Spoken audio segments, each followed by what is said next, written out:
Show. This is the Big O Show. This is the Big O Show.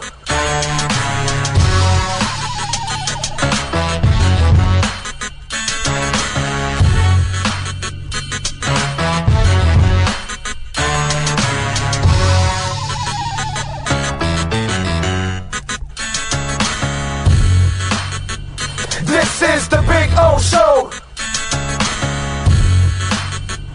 This is the Big O Show.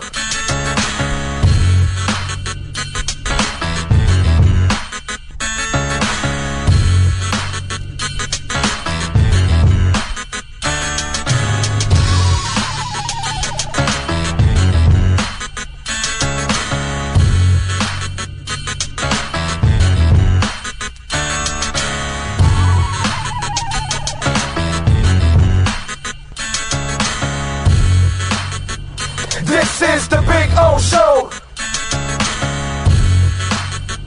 This is the Big O Show. This is the Big O Show.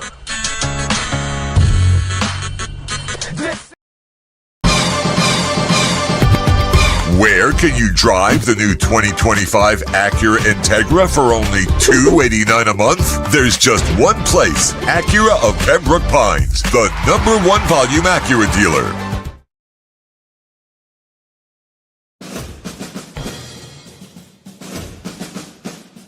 It starts every morning before the sun comes up.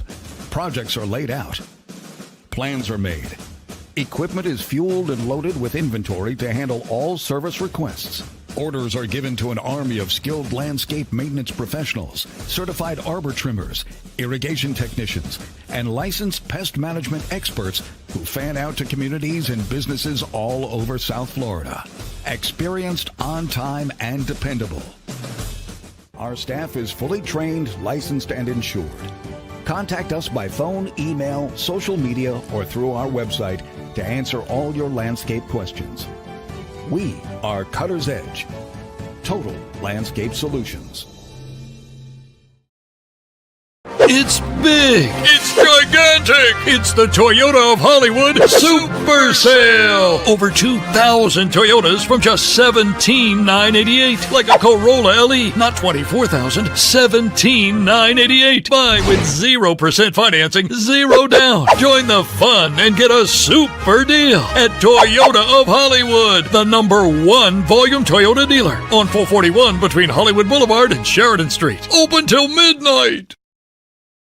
After 40 years, the Big Cheese Miami is still producing great Italian food. They started in 1984. Since then, they've been winning awards while being voted the best inexpensive Italian restaurant in Miami. Visit them for great food, amazing service. Witness the decades of Cane's memories. The walls are like a Miami Hurricanes Hall of Fame. The Big Cheese delivers anything on its menu or party platter menu to your home, office, or even a park for a picnic. Located at 8080 Southwest 67th Avenue, Miami. Call 305-662-6855. TheBigCheeseMiami.com, where they serve large portions at family prices.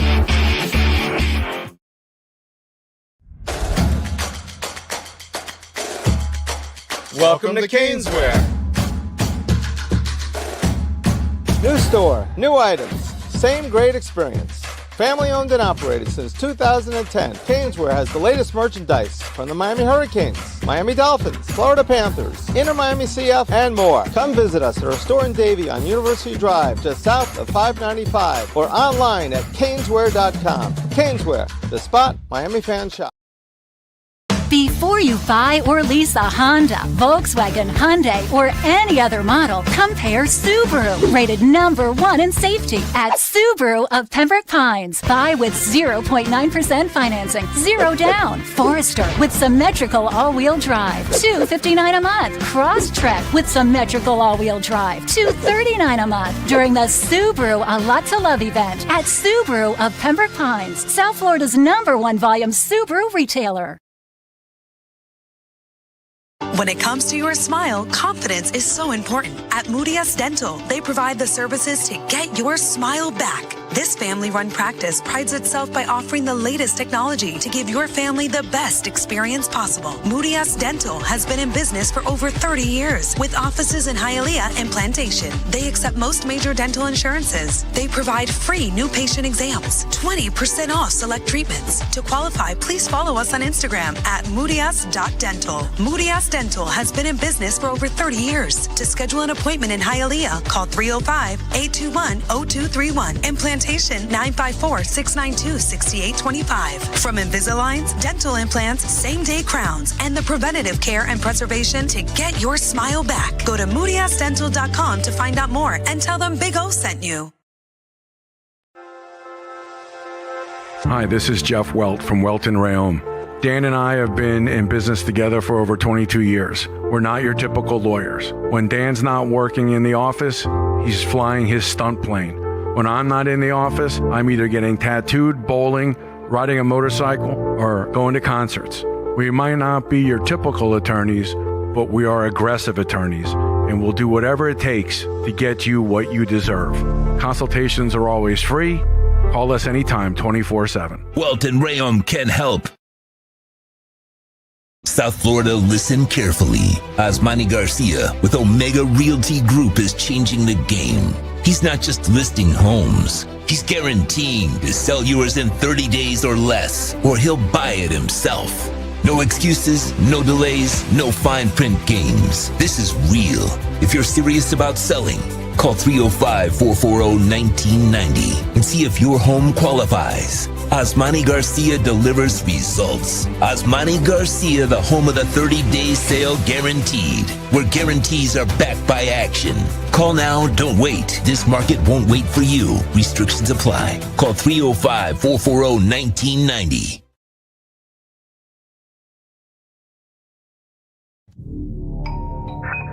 I think I know what this is. Houston, we have a package. Hello? No matter where you are, the Sloman Shield home security system guards your home. With next-gen perimeter protection, 24/7 monitoring, and interior motion sensing. And right now, get a free Sloman Shield security system and doorbell camera, all professionally installed, for free. Shield your world, the Sloman Shield. If you're looking to take your home or business to the next level, then RM Contractors and Custom Drywall can assist you. RM specializes in new residential turnkey, new commercial turnkey, home and office remodeling. Call them for free estimates. Serving all of South Florida, licensed and insured. Call Ray or Mike, 305-345-3649. You work hard to create the perfect atmosphere. You dream it, we'll build it. RM Contractors and Custom Drywall, 305-345-3649. Or Instagram at RMC Fisher Island. When presenting an award to an employee, athlete, executive, or fantasy GM, make sure you call Orvieto's Awards and More. For 35 years, these custom award specialists have been providing plaques, trophies, custom framing, while providing state-of-the-art laser and computerized engraving, UV printing, and glass crystal etching. They do all their engraving and printing in-house for quality control. Call Charles at 305-949-8098 or visit them at orvietosawards.com. Orvieto's Awards and More, where recognition is rewarding.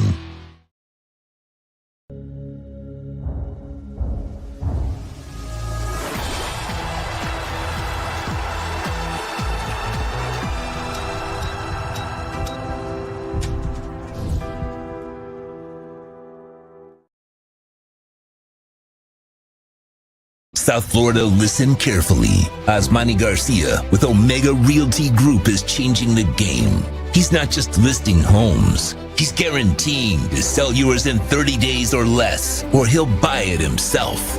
No excuses, no delays, no fine print games. This is real. If you're serious about selling, call 305-440-1990 and see if your home qualifies. Osmani Garcia delivers results. Osmani Garcia, the home of the 30-day sale guaranteed, where guarantees are backed by action.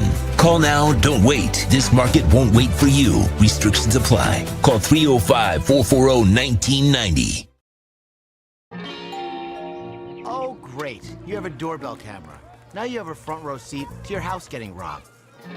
They're breaking into my house! Ooh, there goes the TV. I'm sure it'll turn up at the pawn shop. No, not the TV! Just because you can see them, that doesn't mean you can stop them.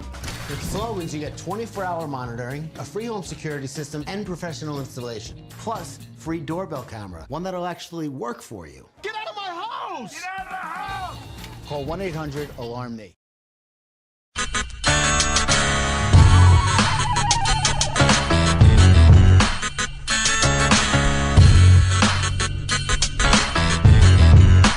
This is the Big O Show. This is the Big O Show. This is the Big O Show.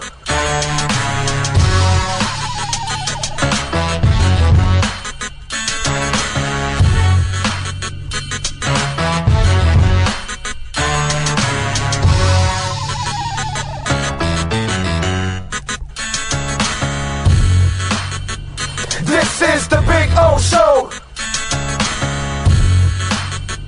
This is the Big O Show.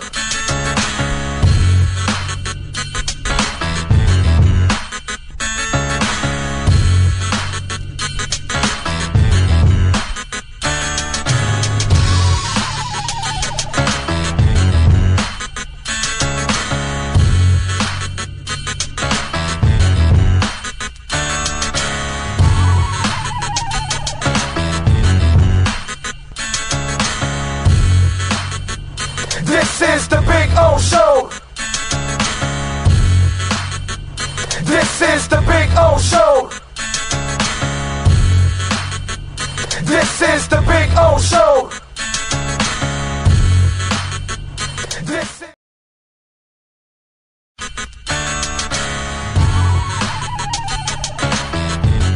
So here we are. I wanted to show you the backyard again because we had some trouble last time, but you know, cuttersedgepro.com does some amazing stuff, and there are the boys and the girl. They're having fun. There we go. Right, Maiden? Right, Bono? There we go. They're having fun. I'm having fun. Look at our Sylvester palm. It is beautiful. We got another one in the front yard like that. You can take your home and landscaping to the next level. And the artificial turf, look at that. Look at that. The two dinosaurs going at it, huh? Look at that. Gotta love the dinosaurs. Look at them. They like to bite each other's legs. That's what they do. They play with each other and then they bite each other and they piss each other off. It's fun. One is Bono, which is the one farther away from you, and Maiden. She's the girl right here. She's a badass. That's for sure. So anyway, see the flowers are coming out. Very nice. cuttersedgepro.com, folks. This big tree there will start budding that I'm showing you there soon. It'll have all kinds of flowers. I'll post another video and I'll show it to you.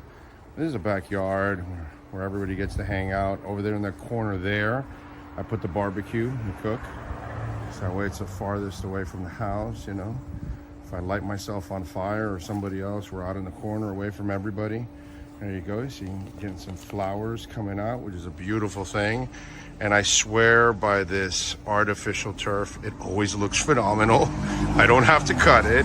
I don't have to water it. And so I'm saving a lot of money, hundreds and thousands in the long run, because I'm not watering or, of course, cutting the grass. And you know, here in South Florida, we cut the grass like every 10 to 14 days.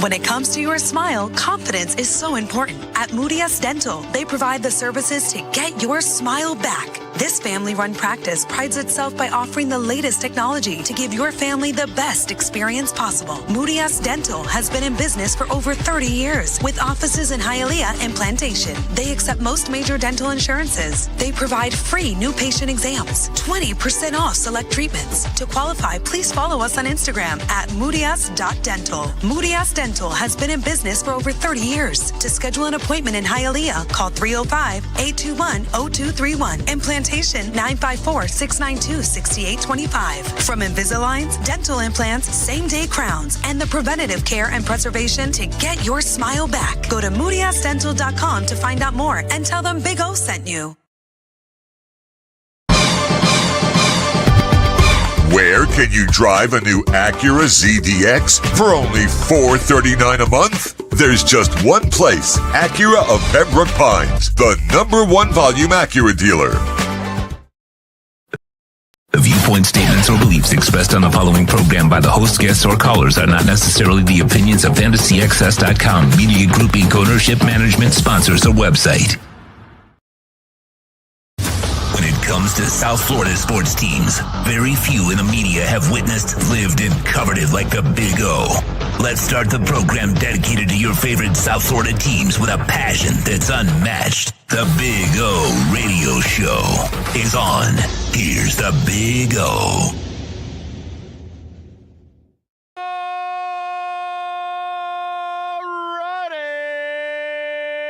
Welcome aboard. Yes, sir. It's Friday. You made it. Sorry I'm late. We're walking around. I was walking and talking a lot. That ADX is really nice.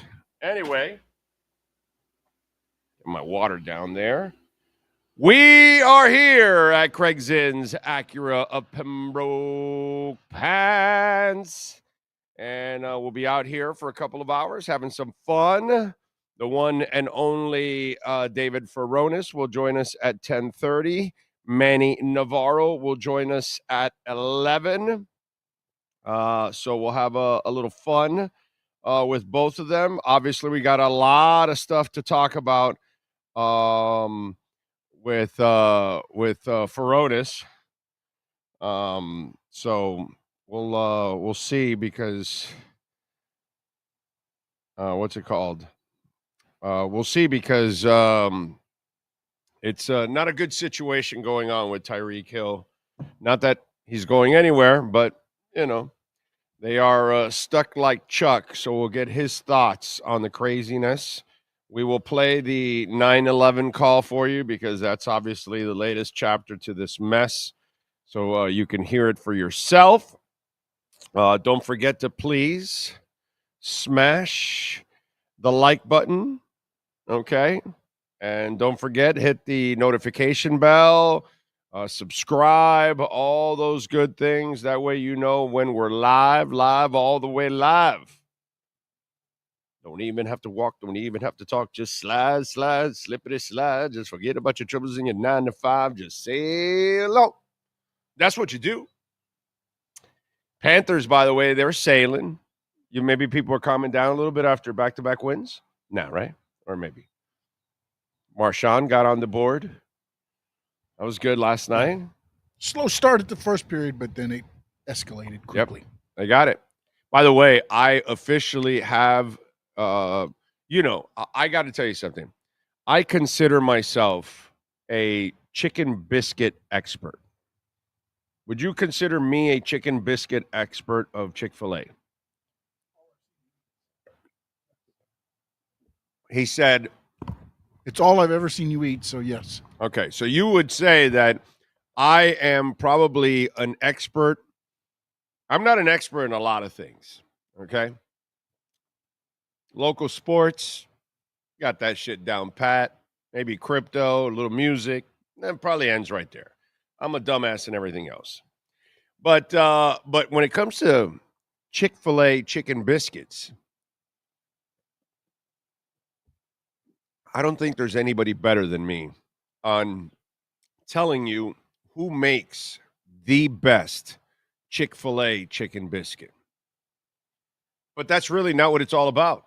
I just want to remind you that the Chick-fil-A on Kendall Drive in 120th is the worst Chick-fil-A to make a chicken biscuit. Okay, all right. I just let me put that all out there because I eat chicken biscuits all across the country. He knows. He goes on the road with me.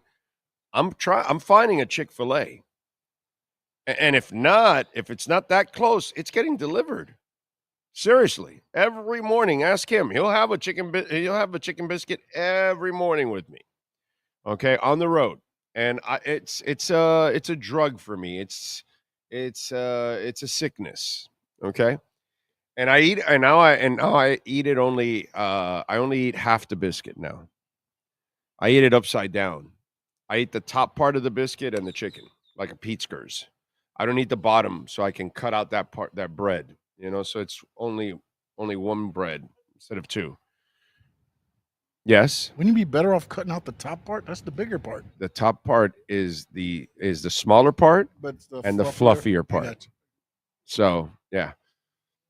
But the people on Kendall Drive and 120th, they don't know how to make a biscuit. They suck at making biscuits. So I have it right here. When I come to this one, I drive to the one right here. And then when I'm going to Canesware or I'm going somewhere, I go to the one in Doral, right off of 36th Street or 41st. It is on the Turnpike, whatever the hell it is.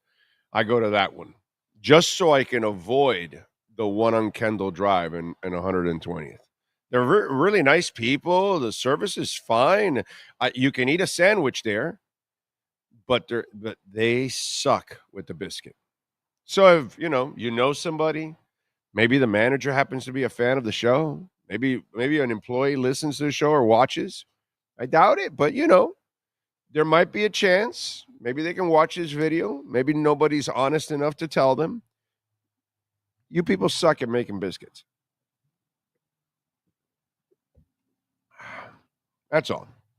That's just a personal thing for me.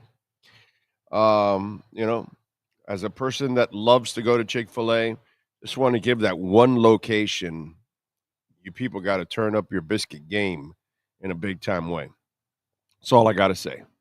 NorCal, by the way, 60 minutes, sweat incoming. All right. That's it. Let the music take control. Let the rhythm move you. Sweat. Woo-hoo. Jeff is in Long Island. He says, I'm getting sick of Dolphin media, Joe Rose and Woody saying Tyreek is the best player on the team. Yeah, what's wrong with that? Athletically, you can say that if you want. It might end up becoming Chop Robinson, down the line, or somebody else. But at the moment, I get why people would say that. And that's not something crazy that they're saying. You could disagree. That's fine. I've heard crazier shit from my man Joe. Okay. So that is much more sane than some of the things he's told me. Let's see. TJ Superman. Yes, you are correct, sir. Sean Stanley. The Panthers got it done last night. They defeated the Red Wings 4-1. And Marchand picked up a goal along with Barkov in that game yesterday. Samsikovich. Is that Samsikovich? I forgot how it is. I always get confused. Samsikovich. No, I think it's Samsikovich, right? And then Rodriguez, the Hispanic kind of got to go. But they got to win. So when you get a win on this program, we give you one thing, a victory cigar. That's right, baby. Okay. Jay Gelfin is in the house. Yes, sir. The Panthers will be fine. I'm not worried about them. Listen, if you tell me that a bunch of these injured guys don't come back, okay, then I'll start to worry. And if they start losing in the playoffs, then, oh, yeah, okay, but I'm not worried about it. In the regular season, look at their record. They're fine, bro. I'm not, yeah. And again, as I've told you 100 times, home ice means nothing in the NHL. Nothing whatsoever. So the Panthers will be fine. If they're going to win, it's not because if they're going to lose, it's not because they were on the road or something. Bullshit. Yeah. You know what the silliest thing is, though? What? They play Tampa in the season, and then they're going to be right back into a 7-game series with them. And then they were talking. I mean, again, Tampa Bay they got a game in hand, and they get everybody on the second night of a back-to-back because they play Florida, then they go to Tampa. Florida, Tampa. That's how many guys Florida's going to rest? Well, no, but that's what they were talking about last night on the thing. They're like, we have no idea what we're going to see on the final game of the season because neither coach will have anything to prove. But the game also, depending if Tampa loses 2 in a row, but again, as you just said, home ice means nothing. There could be a chance that the game would be for home ice regardless. Right. Okay. You know what I'm saying? But they're like, it's very interesting to see how they play it because, again, the Panthers right now are resting everybody. The fourth line last night was playing out of their mind. I think they were the only line not to score, but they were the hardest playing line out there, I believe, for most of the night.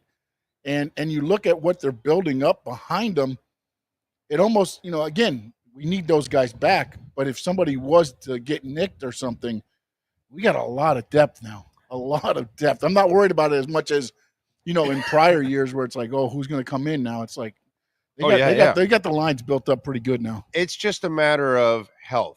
Yeah, you need the firepower, definitely. And by the way, what we're all overlooking on the Panther side is these stars, when they come back, they're fresh. Okay? Kachuk will be well rested. So, these guys that are missing time, what's it called? Ekblad. And by the way, the Ekblad suspension, whatever, I'm glad, like I told you, that it was a blessing because Ekblad's so injury prone. This gives him all, and now he'll be fresh for the playoffs. And then there's another guy, Bennett, and God, man, it's not. He's this Kulikov, and Kulikov also. So we're going to get a whole bunch of fresh players. If they're healthy and they're back after their injuries or suspension, then we're getting 4 studs back to the team well rested. That's firepower. That's awesome, dude. So I'm not worried. I'm super pumped about the playoffs. We have an incredibly experienced team that has been through it all. Damn, some of the glare off the vehicles. We have guys that have been through it all. They're not. It's not like it's untested. It's not like we're watching the Heat. All right, here's your test. Can you beat the Bulls in a key moment? No, you suck. You choked. Now we'll see what you do in the play-in. Untested, because Tyler and Bam have not ever done shit on their own. This is on them. And look, they shit the bed. Josh Giddey kicked both of their asses. That's what I'm talking about. The Panthers, they've been through all this. They're well tested. They learned how to become champions. They know how to be champions. I'm not worried. I am not worried whatsoever about the Florida Panthers. They will be fine. They will be rested in some parts. They will be fresh, and that will just be extra firepower for your team. So look at it that way. Instead of everybody loves to just lean on the negative because it's really easy. But when there are positives, you need to really lean on those because in this case, not the Dolphins, not the Marlins, okay? No. But in this case, the positives outweigh the negatives. We got the front office on our side. We got the coaching on our side. We got the experience on our side. As this man just pointed out, we got the depth on our side. And as I wanted to remind you all, we're about to get fresh legs, fresh studs back. As long as they can come back, right? Ekblad's not injured. Ekblad's just suspension. Right, that's fine. But I mean, what I'm saying is there's no worry there. He's coming back. It's just a suspension. So he'll be fresh as hell. So as long as I get all those other guys back, then I'm feeling really good because I just added a couple of really super key guys and some superstars, and they're all fresh legs. Let's go. Let's go. We got 2 months of hockey. Let's go. Let's see. What else do we have? Jay Gelfin, Shabbat Shalom, Orlando, Sean, and crew. Hell of a win for the Panthers last night. Marshawn looks like playoff ready. Looks like everyone will be healthy. That's right. And by the way, happy Passover to you all out there, for our Jewish friends out there. Tomorrow, I believe, is Passover, correct? So happy Passover, Jay, and all my other Jewish friends out there. Cosa Nostra is in the house. The Browns are moving on from Deshaun Watson. Well, we should bring him over here. Mike McDaniel will hug him and tell him that he's the co-father of our team. Jamie Rian San Jose, One-Eyed Jack. I was on board with you from the start on Hill, and it's 100% was because of his off-the-field crap. Greer and company should have known better. You know, that's the interesting part about all of that, is that they didn't want to pay him. I don't know what happened in that building, okay? But they weren't going to pay him. They weren't going to guarantee the money. And you know, the interesting part is I don't know what media member said it outside of me to not guarantee him the money, because I remember a lot of people were like, no, you know, he's so important, you got to guarantee him and keep him happy and all that bullshit. So that's the interesting part. It's really easy now to come out after the fact or say trade him after the fact. That's lazy. That's lazy media now. Lazy media are the people that are saying to cut him now or trade him or move on from him or any of that stuff. That's lazy media, okay? That's lazy media playing the game after the fact. And that's where church and state get divided here. And that's where we have a problem with this situation. And a lot of you are the same. And you all were on the Tyreek bandwagon, and now you're off the Tyreek bandwagon, but you can't get off of it because you're stuck with it. And it's a frustrating thing. So when I see media members talk or write or whatever about the Tyreek situation, that's lazy. He was a problem for the last couple of years. Why did you wait till now? I don't get it. And that's why we're in this situation, because people just don't actually look. It's a dynamic. It's the same thing. I talked about a little bit about it yesterday. It's the same dynamic that we have with X. I ran out of patience with X. With all the knee surgeries, all the off-the-field issues, all that kind of stuff. And when he had the 10 interceptions, I said, man, this is the time you got to get off the bandwagon right now. The problems aren't going to ever stop. But the problem is that you all just want to win no matter what, at any cost. So after the 10 interceptions, keep X. After the back-to-back 1,700 plus yard seasons, oh no, you can't part ways with Tyreek. And now everyone wants to part ways with Tyreek. But okay, but you can't. Unfortunately, they need to win. We've talked about the math. It does not jive. But what needs to change is the media and you, the fans. We're part of the problem, not part of the solution. Not enough of you had the balls to say after X even had the 10 interceptions. You know what? It's great that he had it, bro, but this guy is an idiot. He's going to continue to get into trouble. He's going to continue to get injured. And right now is a great time. This guy's not going to have a long career. Let's get out of it. Nope.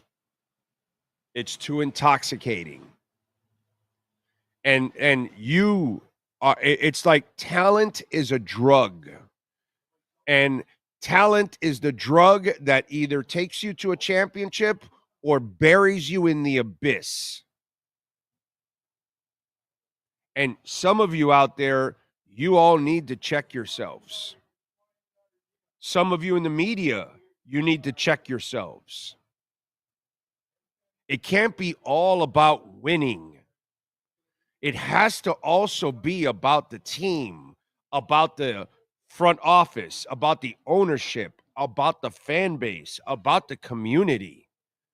You also have to represent, dude. There has to be a part of you that can't deal with watching X do all stupid shit off the field constantly, in trouble with all kinds of women, all kinds of crap, and then one knee surgery after another. And because he has the intoxicating season, you think it's going to continue. And you're willing to deal with all the bullshit. And now you all want to get off the Tyreek Hill bandwagon when he was the same freaking idiot he is now. He was last year. He was the year before. So many of you are a bunch of hypocrites. A ton of you are a bunch of hypocrites. A ton of you in the media, you're a bunch of fucking phonies, dude. You have no balls. All you do is play a clickbait game with everybody. And deep down inside, you might know what is the right thing to write and talk about, and yet you don't do it because all you care about is, let's stir it up so we can get more views and more clicks. Instead of saying, no, dude, Whiteside, you're a punk. You don't deserve $100 million. Pat Riley, don't give it to him. Intoxicated. Dolphins, X, you know what he is. You know how he breaks down constantly. Don't get in love with the 10 interceptions. Use it as motivation to make your team better now. You would have been able to go get a couple of picks and you would have gotten out of the headache. Same thing with Tyreek. You could have gotten right off the bandwagon at the end of this season. And now you wouldn't have to deal with all this shit. And the worst part about it is now you've got to count on Tyreek for this season to save your ass.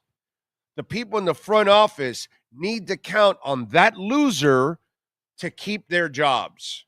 Mike McDaniel has to count on that loser to keep his job. You, the fan base, you got to count on that loser so you can have a satisfactory season. You ain't winning shit, but let's maybe have a satisfactory season. So the Tyreek Hill thing should be a reminder to a lot of you out there that you need to check yourselves. Okay? You need to check yourselves. You guys need to raise the bar. It can't be just about winning, because eventually Cecil Collins will burn you. I'm sorry. It's just like, how many of these F-ups have you ended up really cashing in from? What, Jimmy Butler? And you cashed in because it was the bubble year, and the other one was because Giannis and Embiid were injured. So you got, breaks. But all these teams that keep counting on scumbags like Lawrence Phillips or whatever it is that you want to count on to bring onto your team, notice what the end result is. So as intoxicating as the talent may be, you've got to draw the line at one point or another and say, we've got to part ways. But now it's too late. Now it's lazy media. It's lazy fans. Oh, now let's cut Tyreek. No, dude, you should have had some balls and some foresight, and you should have said it last year. Don't give him the money. But you got intoxicated. X, don't guarantee. Move him now after 10 interceptions. You got intoxicated. Oh, no, we'll fix Whiteside. You got intoxicated. Oh, no, Dion Waiters. No, those 27 games, that's reality. That's who he's going to be. No, he's not. You got intoxicated. Willie Williams. Oh, best linebacker in the country, number 1 recruit. We spent a year talking about this guy. 2 years. What happened? You counted on him, and guess what? You counted on something you shouldn't count on, and you got burned. You got intoxicated. So this whole Tyreek situation and many of the others that I've talked about, check yourselves. Media, fans, check yourselves. Have some balls. Come out and say, no, dude, it's time to move Jimmy Butler a couple of years ago. Don't give him the contract. It's time to move X after 10 interceptions. But no, you want to keep playing with a bad character. Keep getting burned, man. Go ahead, South Florida. Keep getting burned. Go ahead, South Florida media. Keep getting burned. Keep playing the clickbait game. Okay? That's what happens to a lot of people. You all play the clickbait game because it's a lot better to play the clickbait game to keep the story alive. Instead of just being honest and saying, man, this is what these people are. Let's move on from them. It's not that important to win. And in the end, did you win anything? You got intoxicated.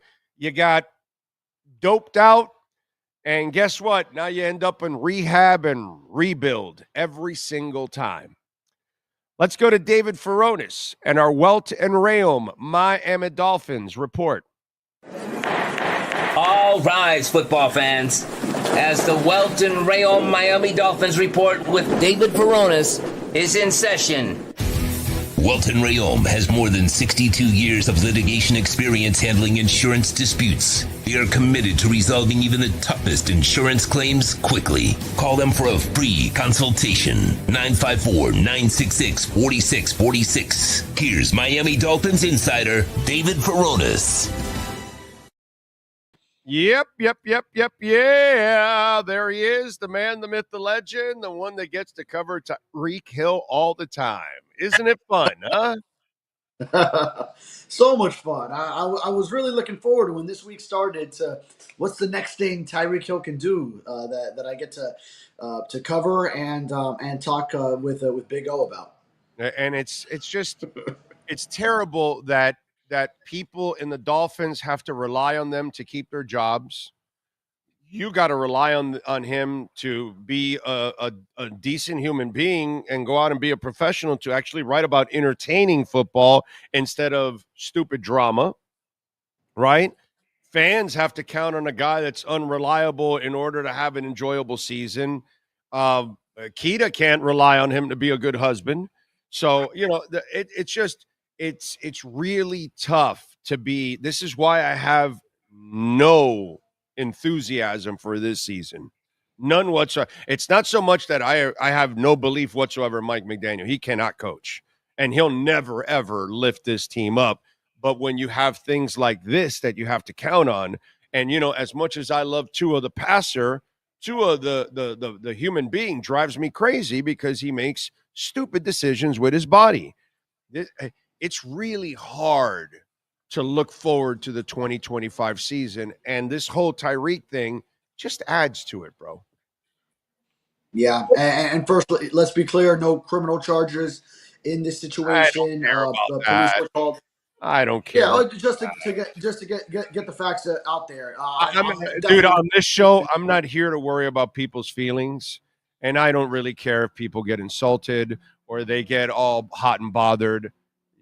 That's not what this platform's about. This is not about feelings. So don't worry about that, bro. That's not important here. Okay. If people want to use that as a cheap excuse for that guy at this point, that's used for Teron Armstead. That's used for Jalen Waddle. That's used for Tua. That's used for somebody that it happened to him once. It was freakish. It would never, ever happen. And hey, this is freakish. There are no charges. This guy's never in trouble. We do that. For people like this, they don't get the benefit of that doubt. That's gone. That's out the window. Well, that's the thing. Those guys you mentioned, they never find themselves in these types of situations. I just wanted to say that to put the fact out there so people don't miss. But in order to what get actually that, happened. But my point is, in order to get the break you just mentioned, you've got to be them. it's not a break. It's not a break. A guy He like gets no Tyreek, break. I agree with you. a guy like Tyreek gets no breaks at all. None. I agree with you that he doesn't get a break, but just saying that to be accurate. But at the end of the day, why is it always him that he's in some position to have the police called on him, where his wife now wants to get a divorce, where his mother-in-law is witnessing this and feels the need to call the police because he's got his little baby daughter, that woman's granddaughter, on the balcony, and I'm guessing the insinuation is a threat to possibly, I don't even want to say it, but to throw her off or something. The video seemed to show he looked down, but it wasn't like he was hanging her over. Like I think, what was it? Like Michael Jackson one time went, it was crazy. When he news tried like to 20 show years the ago. baby. Yeah, he was trying to show Showing the baby, yeah. That was a stupid move by Michael. It wasn't a malicious move, in other words. Right. This one's fueled by anger. Responsible. Yeah. This is fueled by anger for Tyreek Hill, where even Keto Vaccaro is saying according to that police report, now she sees him as just too inconsistent with his emotions and angry all the time, and that she fears for their daughter because of it. So, yeah, if you're looking at sides, like I was just playing pickleball with some friends, and then my friend's wife, we were talking about this incident, and she goes, I'm with his wife on this one, like almost like she expected us as the boys to be like, no, you got to give Tyreek, and I was like, yeah, absolutely. Tyreek Hill has earned no right to get any benefit of the doubt. Obviously, we should be with his wife on this one and believe her because. Her accounts are probably very true and accurate and believable. And one thing that Tyreek Hill has not earned the right is to be believed in pretty much anything. He's a habitual liar. He's a con artist. He never tells you the truth. Okay? I mean, I'm carrying around a lie that I can't even talk about. Right. Okay? And I'm just waiting to unleash it like the freaking Kraken. And I can't even talk about it. Okay? And when I talk about this lie, it'll be a bomb. Okay? It'll be a bomb. All right? Omar was the last one to figure out one of the bombs I had a couple of years back. We'll see if any of you guys figure out the bomb I have. I've been telling our listeners for a while. But we'll wait. Because eventually clock ticks. By this time next April, it'll be out. Because there'll be changes and he won't be here. And so then I can talk when he's gone. But meanwhile, you can dig if you want. You can try to find it. I hope you find it. I'm not going to tell you. But there's a nice clue, this mystery game that we're playing. There's a Hard Rock Stadium type one that's hanging out there, and it's hilarious. It's been around for a while. You guys haven't figured it out yet, so but it's good. It's a good one. It's a really good one. It's a really juicy one. But unfortunately, I am held. Cannot say what happened, but man. Oh. And this is why he doesn't deserve the benefit of the doubt too, on top of all of that.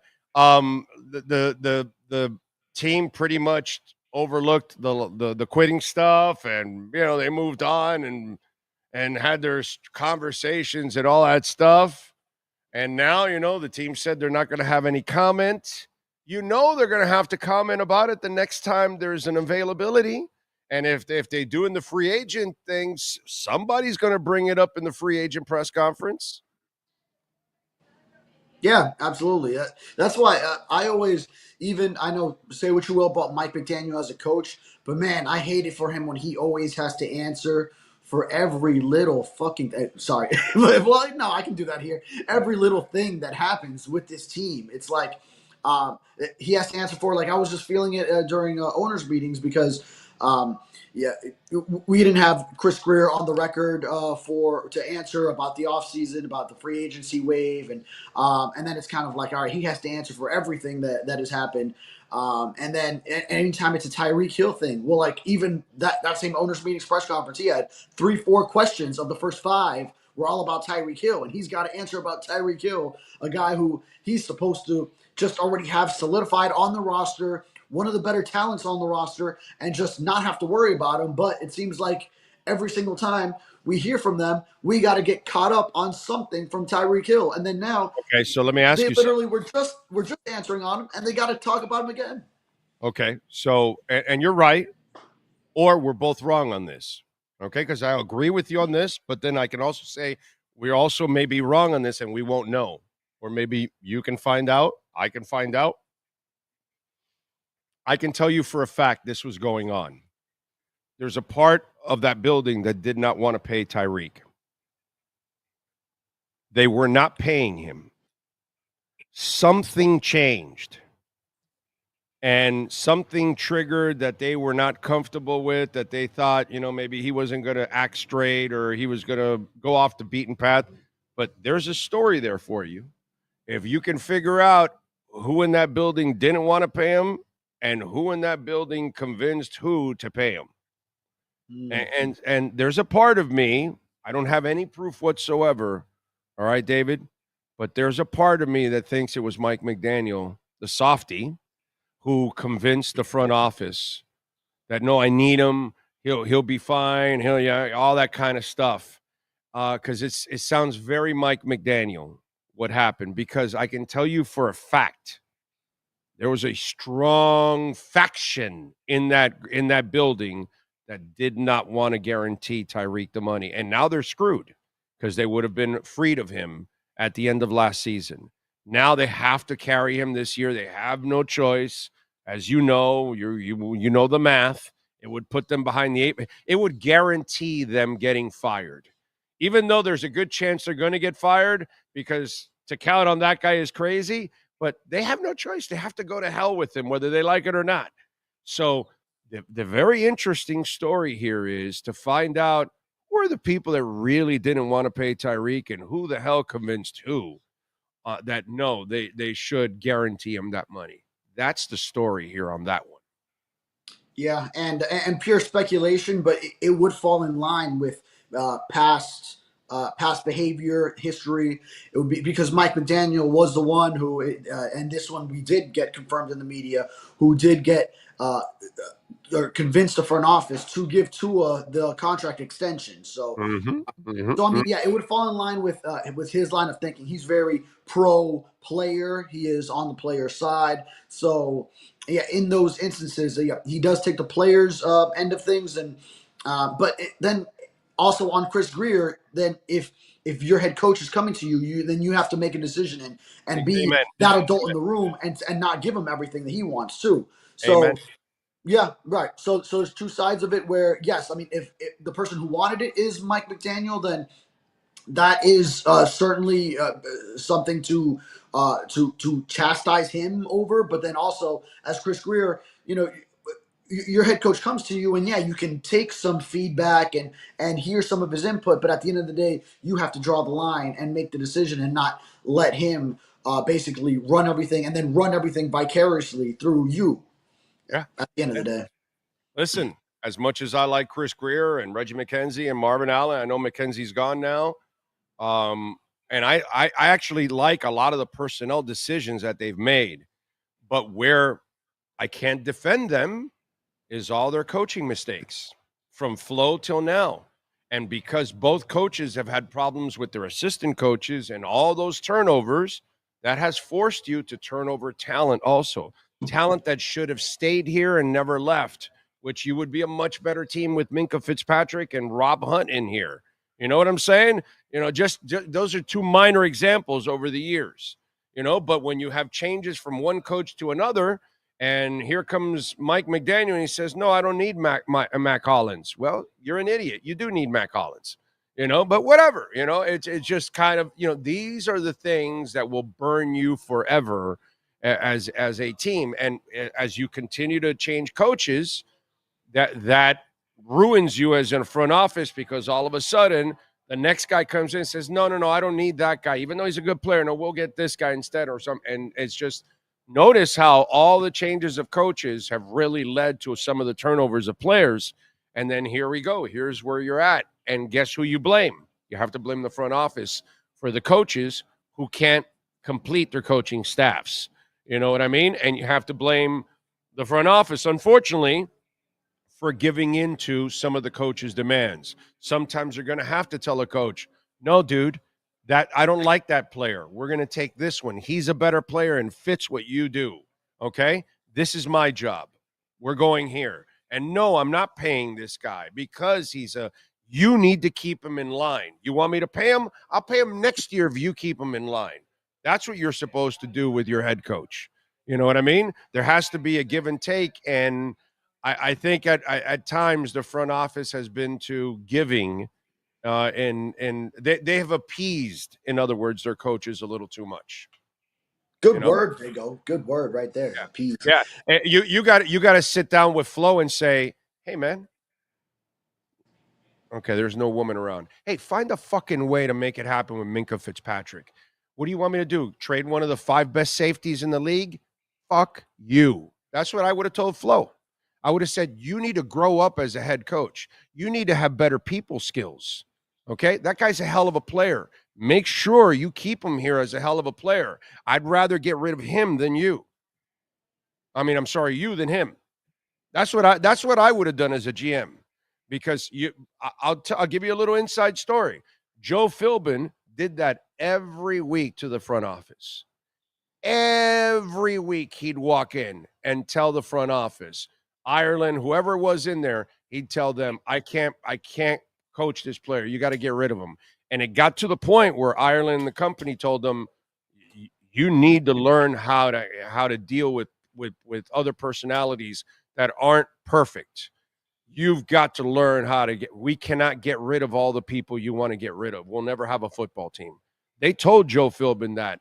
I don't know if Chris Greer has ever done that to his coaches.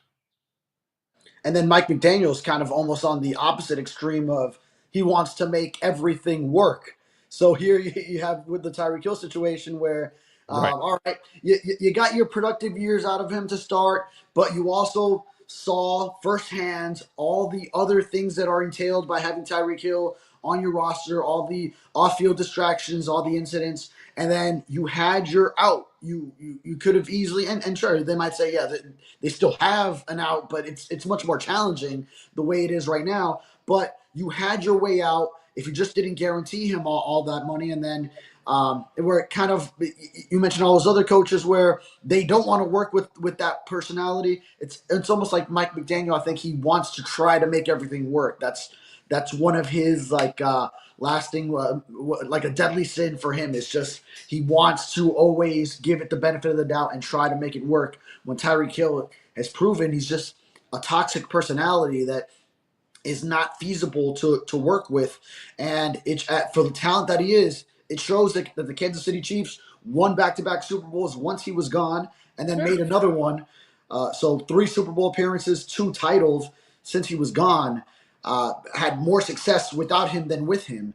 Granted, that's a whole other story with Patrick Mahomes and all that. Simple math. Simple math. Are you ready? Are you prepared? Are you ready? Do I need a calculator? Or... You won't need a calculator. Simple math. You did it for me. You did the math. It has nothing to do with Tyreek. When they lost with Tyreek that last year, and when they lost this year, and when the Dolphins have been losers for 40 years, why don't you answer the question? What is the common denominator?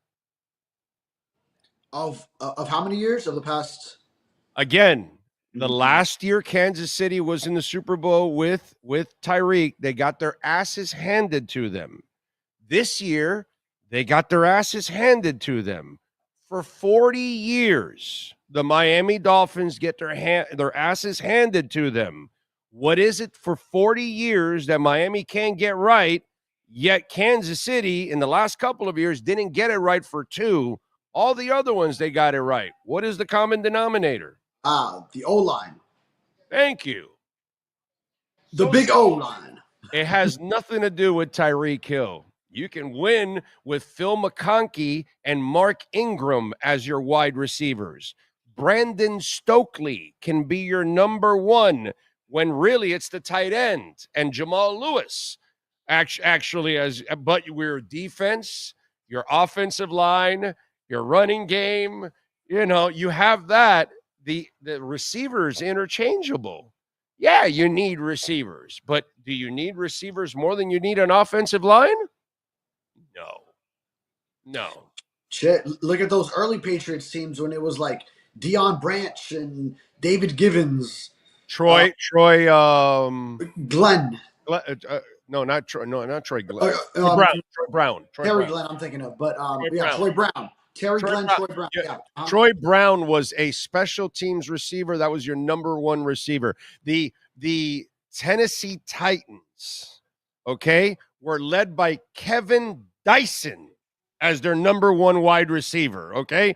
A guy that was a special teamer and became their number 1 wide receiver, but they had Wycheck and they had McNair and they had a running game, an offensive line, a defense. It's amazing. It's amazing how football works, And Kansas City, by the way, it's not like they had great receiving cores here the last couple of years either when they won the championship. You know what I'm saying? So the offensive line is everything. It's everything, dude. You must win on the offensive and defensive lines. It's funny how in the 70s is where the Dolphins dominated. And why? Because they had an offensive line. Not 1 or 2 linemen. No. They had 5. And that's how you win in this league. When those 5 up front are controlling everything, Tyreek Hill and others become interchangeable. That's right. I mean, you get the run game going. It makes it so much easier for the running backs.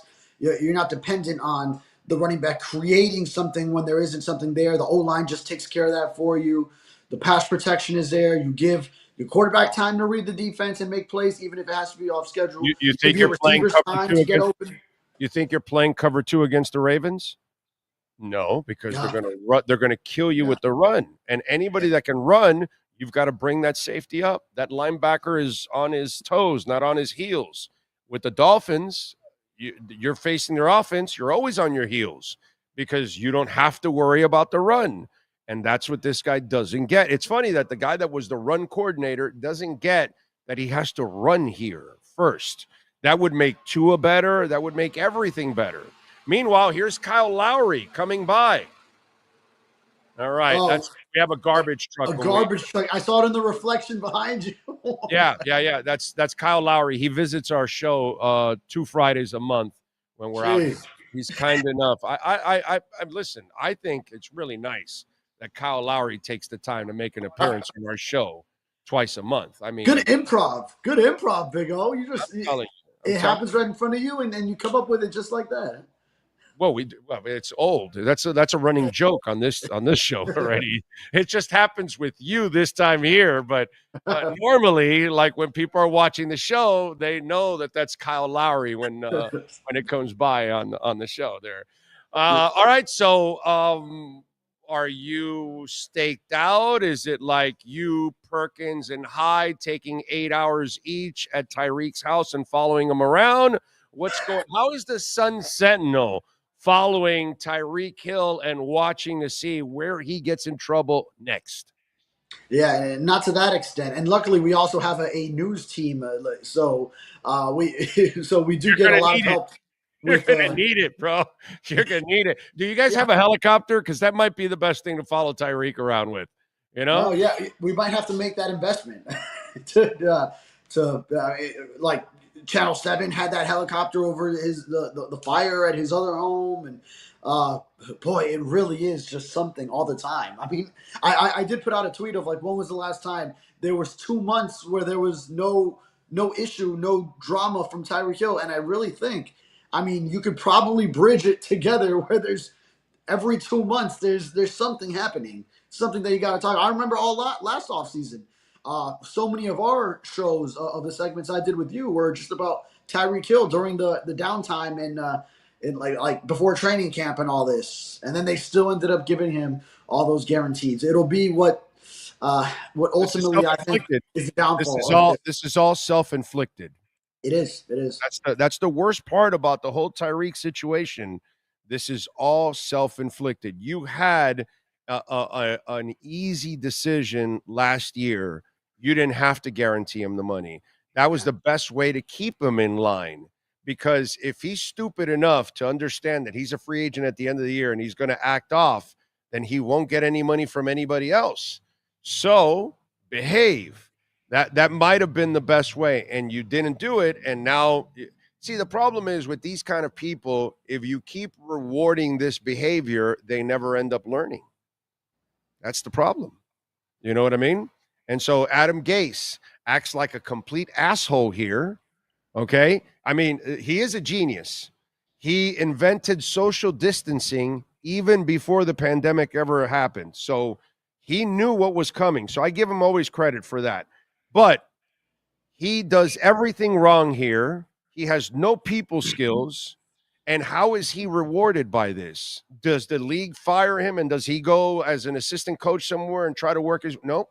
The Jets come knocking on his door and give him a head coaching job. And he goes and proceeds to do the same shit. There's no difference. It's just a different way of acting. Obviously, Tyreek's a little bit more disturbing, but Gase was the same asshole in New York, and now he's completely out of football because you rewarded an asshole for being an asshole constantly, and this is what happens.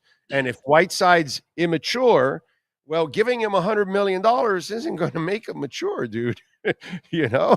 And so this is, I was talking about this before you come on, and that's our problem. Yeah. That's the problem. Yeah. By the way, you were asking, what should the Dolphins do with Tyreek Hill? I thought I had a great suggestion. Is that what we're pulling up here?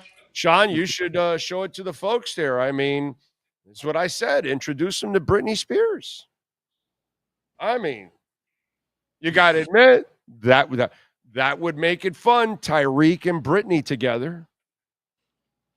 That would be a good reality TV show. I mean, you know, it's Tyreek, bitch. You know, that's it. It's yeah, Tyreek and the Freak. Yeah. Yeah. I mean, Tyreek could be dancing. She's dancing with knives. I mean, there's a lot of potential here with Britney and Tyreek. You know? Tell you. Oh, man. That's pure poison right there. You got all the references. Damn right, baby. All right, what do you got going on the Sentinel there so folks can check you out? Yeah, we have been doing all our positional breakdowns pre-draft. So on the Sun Sentinel website, we already have quarterback, running back, wide O-line, and tight end. Wide receiver will be next week. So where the Dolphins stand at all these positions, and also the draft breakdown of potential Dolphins options there as we lead you into the draft. And this weekend, I will be doing my mock draft, so I'm pretty excited about that. See how it all shapes out. You better give me Membu, you son of a bitch. Oh, man, but I got to take every team before the Dolphins like if I'm picking for them too. So I can't just manipulate the board to give the Dolphins the guy I want, you know, because I'm with you. I would love it, but I fear that someone's going to take him before. So I do have to give every other team that. I'm fucking pissed. I'm calling Trump. I need an executive order. I've done like 6 mock drafts just to see where, and he's gone in every one of them. Never there. I'm calling Trump.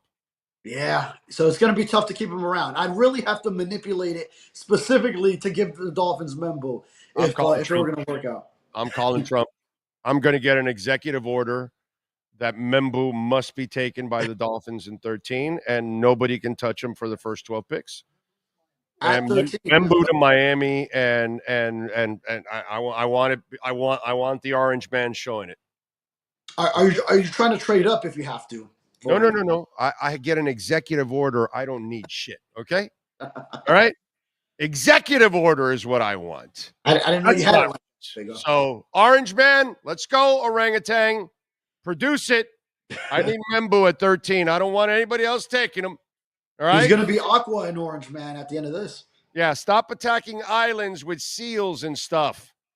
Putting tariffs on those poor seals. Was it the seals or the penguins? Penguins and seals. There's both penguins and seals on that island. Yeah. I mean, come on, bro. We're charging those people. I mean, come on. Leave the penguins and the seals alone. Let's go. I want an executive order from Membu. Okay. All right. Follow him on Twitter at David Furones _ Catch his work there at the South Florida Sun Sentinel. Or if not, he'll get an executive order. Make sure you do it. Okay. Either way, you're going to do it, whether you like it or not. David, have a great weekend, my brother. We'll catch up on Tuesday. Likewise. Have a great weekend, Big O. You got it. Welt and Rayom. We love Jeff Welt and Daniel Rayom. 954-966-4646. Jeff Welt is salt of the earth, bro. He is a beautiful human being. He suffers like we do. Yep, he's a Dolphins fan. He's a Canes fan too, so he's been suffering for a while. So you can talk to him about all those issues and any other issue you may have: bankruptcy, homeowner property damage, condo damage, criminal defense, business owner claims, commercial litigation, personal injury. Loves his music too, big rocker. So if you're in it, loves punk rock too. So if you love punk rock, talk to Jeff Welt about it. Daniel Rayom. This guy's a different cat. He's a stunt pilot. So, you know, if he walks into a courtroom, he's got ice in his veins. Okay? He's a stunt pilot. Come on. He's got ice in his veins. 954-966-4646. Call him. Get ice in your veins. Welt and Rayom. Manny Navarro is next.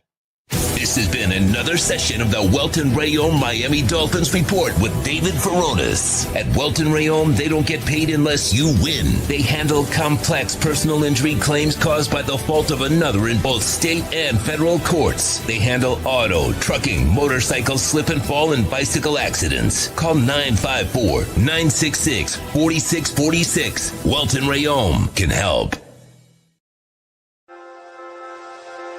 Hi, this is Jeff Welt from Welt and Rayom.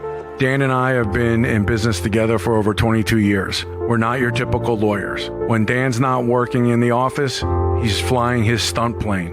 When I'm not in the office, I'm either getting tattooed, bowling, riding a motorcycle, or going to concerts. We might not be your typical attorneys, but we are aggressive attorneys, and we'll do whatever it takes to get you what you deserve. Consultations are always free. Call us anytime, 24/7. Welt and Rayom can help. We step into the world of big dreams, big moves, and big money. It's the Big Cheese Miami Recruiting and NIL Report with Manny Navarro.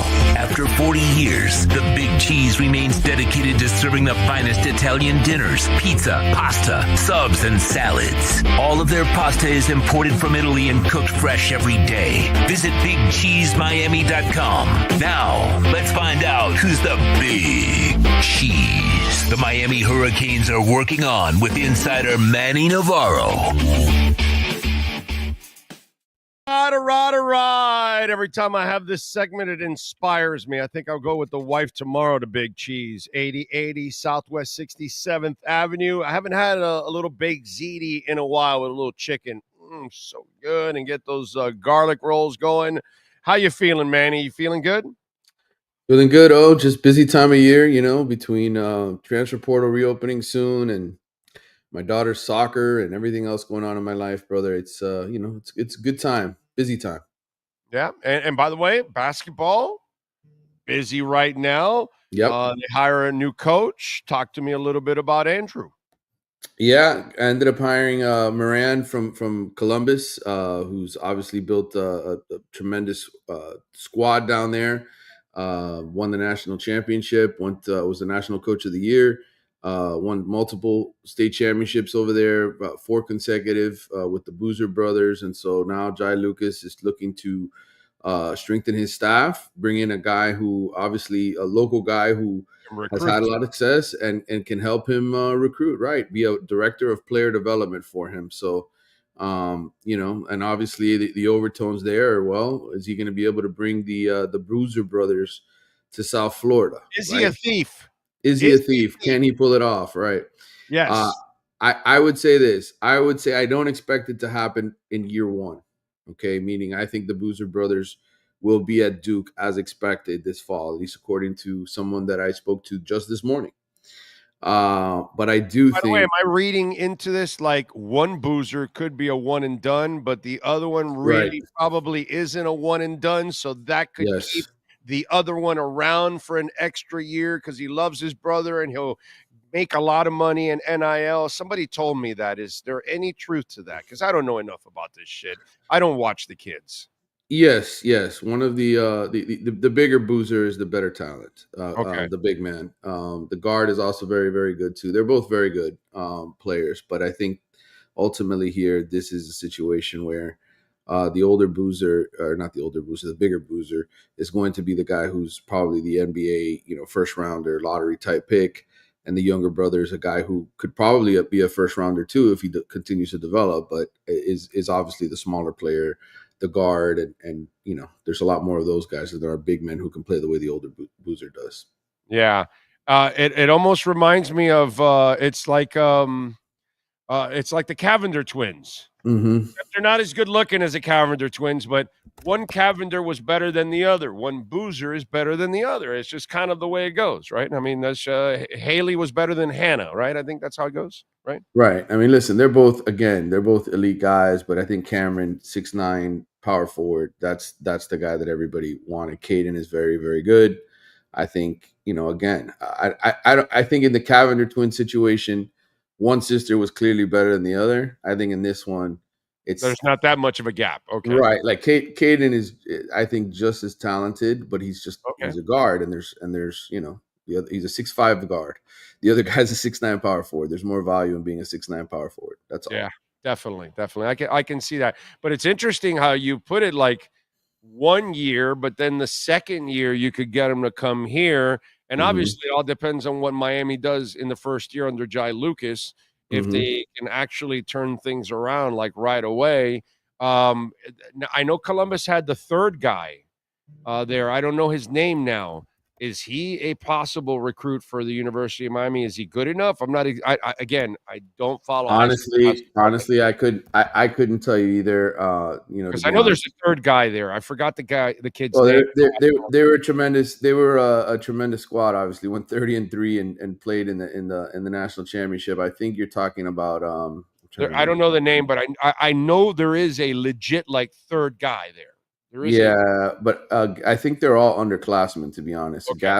Gaskins and Richardson are the other two big time players for them, but they were juniors. So I think there's definitely a possibility with Moran joining the staff that they can land one of those two guys. Okay. All right. Good stuff there. All right. Let's start off. We got a little spring game action on Saturday for some folks out there to get a little bit of a fix.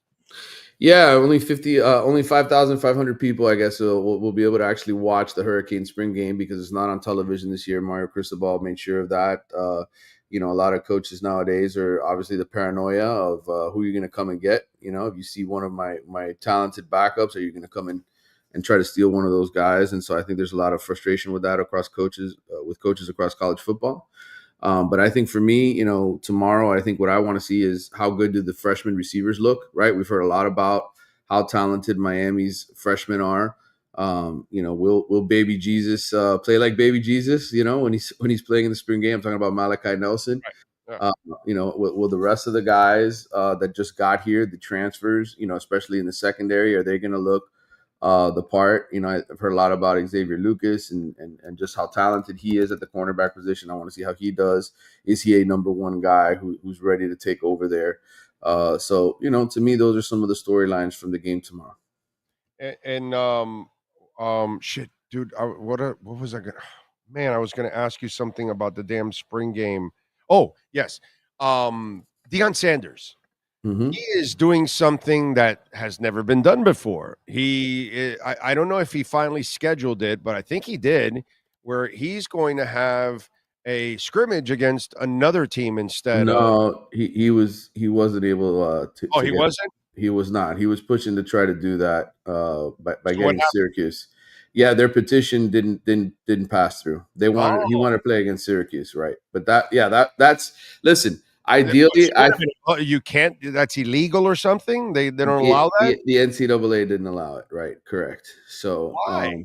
What's the reason? It's practice. It doesn't make any sense. Yeah. Oh, wait a minute, because that's like a game, and you only have practice hours. Correct. So they would have to change the rules for that. But I can tell you that college football, to me, and I said this several years ago, that this was the smart thing to do because you could sell those games and put them on television as product, right? As something that people would pay to watch these scrimmages, especially if it's freshmen and sophomores, etc. So I think eventually, as we get into revenue sharing and everything else, that might be something that gets brokered. But I think, by the way, but you don't have to make it revenue. What you do is have them closed practices. And that way, the only people that see it are the two coaches and the two teams. And maybe you have a gentleman's agreement. Hey, listen, let's help each other get prepared, but let's also not pick each other's rosters at all. That's a gentleman's agreement like that. If you can do that, you do that agreement ahead of time. But again, see, I didn't know that they weren't able to do that, because when I read about that a couple of weeks ago, I thought that was a fantastic idea by Dion. And I'm wondering, why haven't people done it? And then when you said no, I started to think, and I'm going, what could it be? And I thought about the stupid practice hours that they have. Well, there's no, there's rule limitations with what you can do, and there's injury concerns and yada yada yada. So there's a lot of different reasons why the NCAA would have to sort of pre-approve this before they allow two teams to do it, like Syracuse and Colorado. They couldn't just allow them to do it and not everybody else. I know, and the conferences would have to approve that too. Right. But what I was saying to you is my opinion, where I think we're headed is, I think eventually, with how hungry all these schools are to make money to pay the players, that this becomes a TV event in the spring. I think eventually we'll get to that point. Okay. Let's see. You are handing me something here. In 2024 season at Columbus High School, Cameron and Caden Boozer, the sons of former NBA Carlos Boozer, were key players on the team. Their teammates included Caleb Gaskins, Jackson Richardson, Salo Jackson, and Keeper Jackson. Mm-hmm. Okay. Yeah. The Gaskins. You mentioned that. By the way, Keeper Jackson, that's a freaking cool name, bro. That is an awesome Keeper name. Jackson. Like, we'll call our kid Keeper. Yeah, that is a great name. I don't know where those guys rank. I haven't followed enough of the basketball. What were you going to add there, Sean? Hold on a second. No, there's the Jason Richardson. I guess he was a 15-year NBA pro. His sons are also on the team. That's Quentin Richardson? No, that's Jackson. Okay. And then there's a Jason Richardson. They're brothers.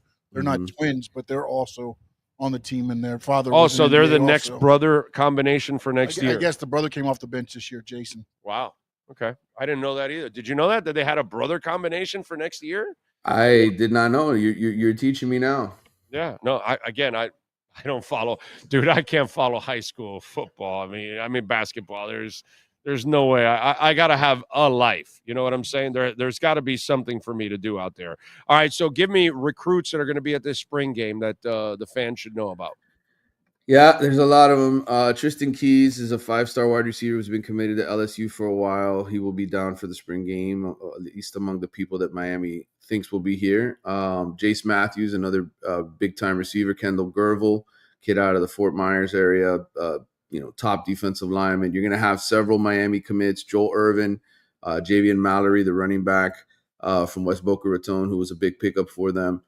Jordan Campbell, the longtime commitment, is a kid who's been a part of this recruiting class now for 2 years, and he still has a senior year to go. Jalen Waters, the DB who they picked up, and then Jontavius Wyman, another big pickup for them in terms of early commitments for the 2026 class. So all those kids will be down here. You'll have some FSU kids, some Michigan kids, some kids that are leans towards other places. But again, this is the time when all of these kids are flipping and changing their mind. And ultimately, I don't feel like anybody really locks in until the summertime. That's when most of these guys want to make decisions. Justin Cantwell, what can you tell us about his decision? Yeah, it looks like he wants to speed up the clock a little bit. I spoke to Justin at the Under Armour All-American game for a long time back in December. And I can tell you that he was planning to visit a bunch of schools. and make the process basically, I think, bleed as long as possible before reaching a decision. But it feels like Miami, Oregon, and Georgia are sort of separating themselves from the rest of the pack right now. He's got a couple more places he has to visit, including Michigan. But again, I told you the secret to all of this with Cantwell was they're represented by the Rosenhaus firm. And again, I'm not saying the Rosenhaus firm is automatically going to make him a Hurricane, but I do think that Miami has a better opportunity because of who represents him in this case. So we will see how that ends up shaking out. But I think Cantwell is definitely in the running for Miami. Do I think the Hurricanes are 100% going to win out? I would say no. I think he's got a lot of competition. Georgia's a team that's won a bunch of national championships. Oregon was number one in the country all of last season until they lost to the eventual national champions. Miami still has a little ways to go in terms of getting to that level. Obviously, they got a lot more to do on the field. But I do think having Mario Cristobal and Alex Mirabal, two guys that are offensive line guys on this staff, having CeCe Mauinoa, having guys that are, projected to be NFL draft picks, I think that all plays well in Miami's favor in trying to convince Justin Cantwell to commit. It's funny how big, spring game is for people and all that.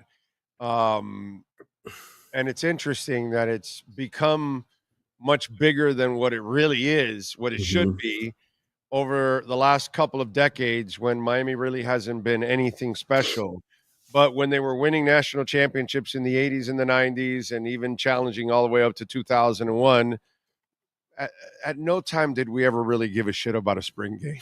No.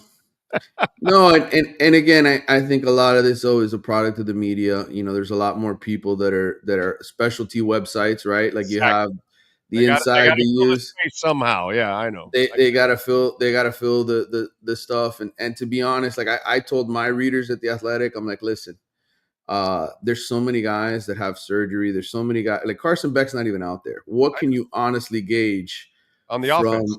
Right, on the offense, because you need to see how he works with those receivers. If that is if like we get to the fall and it's terrible, then anything we saw in the spring is meaningless because what does it matter? Right. So I know, but it's funny how when they were winning all kinds of shit. Right. I get your point. Spring game. Nobody talked about that shit. Yeah. None of that, dude. You know what we would get? We would get you or somebody else to go out there and go watch a practice on their own and just do some side story because a former player came over to work out with them or something. And that's it. It was a story in the paper. And then people talked about it, and that's about it. But nobody gave a shit about a practice game, dude, a spring game. You know what I mean? It was just like, yeah, it's just hilarious, man. It really is how things have changed. Yes, sir. Can I ask you, Manny, something? Those spring games back then, would they have been better than the regular games during the season? Oh, for sure. Then these yes. Yeah, I mean, think about when the eventual NFL first round picks they had as freshmen that spent all season redshirting or waiting to kick somebody else's ass like that. Yes, those games were much better. Yeah, that would have been really cool to watch. No doubt about that. All right, what do you got going on in The Athletic so folks can check you out, my friend? Yeah, I'm going to have some stories next week. I just put out a bunch this week. One of them was on FIU, so if you haven't had a chance to read about the Panthers, I went out there and I did something on them. I have another story that ran reviewing the 2015 recruiting class in the state of Florida. Those of you might remember, that was the year that Lamar Jackson came out of Boynton Beach High School as the number 58 best player in the state. Who knew? That the 58th best player in the state would end up winning 2 NFL MVP awards and a Heisman. But if you want a little perspective on hits and misses and projecting athletes, you might want to check out that story on theathletic.com. There you go. And follow him on Twitter at Manny_Navarro. Manny, as always, my brother, appreciate you immensely. We'll catch up next week. Thank you. All right. Good talking to you. Take care. You got it. Big Cheese Miami. Remember, they deliver. You can pick up. They got the party platters, but man, get on down there and try the fried mozzarella and the eggplant parmesan, the cheese ravioli, the baked meat tortellini, the baked ziti ricotta, the seafood pasta, the shrimp pasta. The menu is enormous. Go check it out. And those garlic rolls are to die for. They give you a little pizza sauce to dip in. Oh, so good. BigCheeseMiami.com. You've been listening to the Big Cheese Miami Recruiting and NIL Report with Manny Navarro. At the Big Cheese Miami, they continue to purchase the same high-quality ingredients that the most expensive Italian restaurants use. The difference is they serve large portions at a family price. Visit the Big Cheese at 8080 Southwest 67th Avenue in Miami. Call 305-662-6855 or go to thebigcheesemiami.com. Go Canes! All right. Don't forget, folks, you can make a donation to the show. Cash App or Venmo at Cash Big O Show. That is Cash Big O Show. Cash App or Venmo. You can make a Bitcoin or Ethereum donation. You can also make a Chainlink or Solana donation on Venmo. So it's up the ante. On Venmo, you can do Bitcoin, Ethereum, Solana, or Chainlink. Any of those, you can make a donation to the show. We always appreciate that. On Cash App, it's only Bitcoin, of course, or, of course, other ways, too. And you can also make a donation on PayPal, too, if you're out of the country. I'll get back to sports in 1 second, but just to kind of explain a little bit, because let me touch on the markets, might as well. Let me touch real quickly on the markets before I get to sports. Bitcoin, by the way, is holding right around 82,000. It's at 81,959, which is pretty interesting, to be quite honest, because the markets are down 251 points right now. The Dow, the S&P is down 2486, and the NASDAQ is down about a half a point. I've told you this before. I'm not a financial advisor by any stretch. I'm a huge Bitcoin believer, obviously. I feel either way we're going up.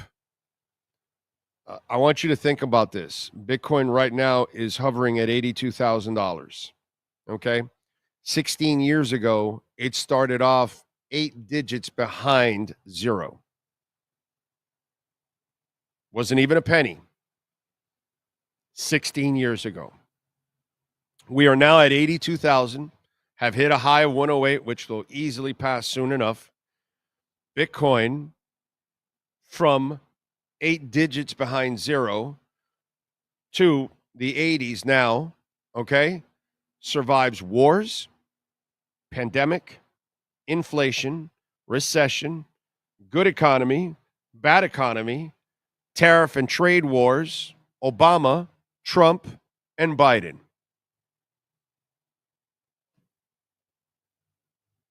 All of that has happened in 16 years, and you'll get 4 more of Trump now, and it'll survive and thrive. Survive and thrive. And the only thing that's getting worse is our situation, the dollar. Just like the ruble, franc, the peso, they're all going to shit. Okay? I think I told you guys about a week and a half ago, the idea is that they wanted to lower the 10-year bond to 3 to 3.5. So then they can refinance the $9.2 trillion that they've got to refinance by the end of June. So they went on this tariff thing, and guess what happened? All of a sudden, everybody started selling off their American bonds. And the bond rates, instead of going down like they were, now they started going back up again. So this is why he had to pull off all the tariffs again, except for the China ones. And so this is bad because the idea was to bring it down to 3.5, refinance the $9.2 trillion at a lower rate. Right now it's at 4.3, 4.2, 4.4. It's gone way up. Bad. It's bad. This has backfired on them. Okay, because you're pissing off the world, and then they say, oh, so you're going to do that to us? Oh, well, we're also going to drop your bonds. We're going to sell them off. Not good. So this is why Bitcoin will only grow. All right. And five years ago, it went to 67,000 from all the way from 8. It jumped to 20 really quick, and then it went to 67, basically. And that's because people were expecting a recession. And smart people went to hide their money there. And guess what's going to happen again? And look at it now. The market's down. The market's been down. And Bitcoin is held strong. I'm not a financial advisor. You do whatever the hell you want. Okay? I'm going to keep preaching what I've been preaching since it was at 16 and at 26 and at 36. And I'm not going to flinch. And if it want to drop to the 70s, I will keep buying. It's not about where you buy it. It's about how much you can get.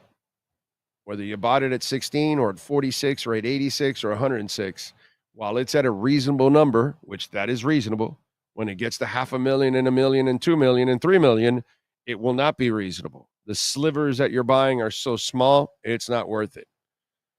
So you do what you want, do your own homework, look at what's going on. Everything will empower Bitcoin. You can have inflation, you can have a great economy, you can have stagflation, you can have a bad economy, you can have a war, you can have tariffs, you can have a pandemic, you can do whatever you want. It's only going to go in one direction. You'll have choppiness, but on the choppiness, it'll go all the way up.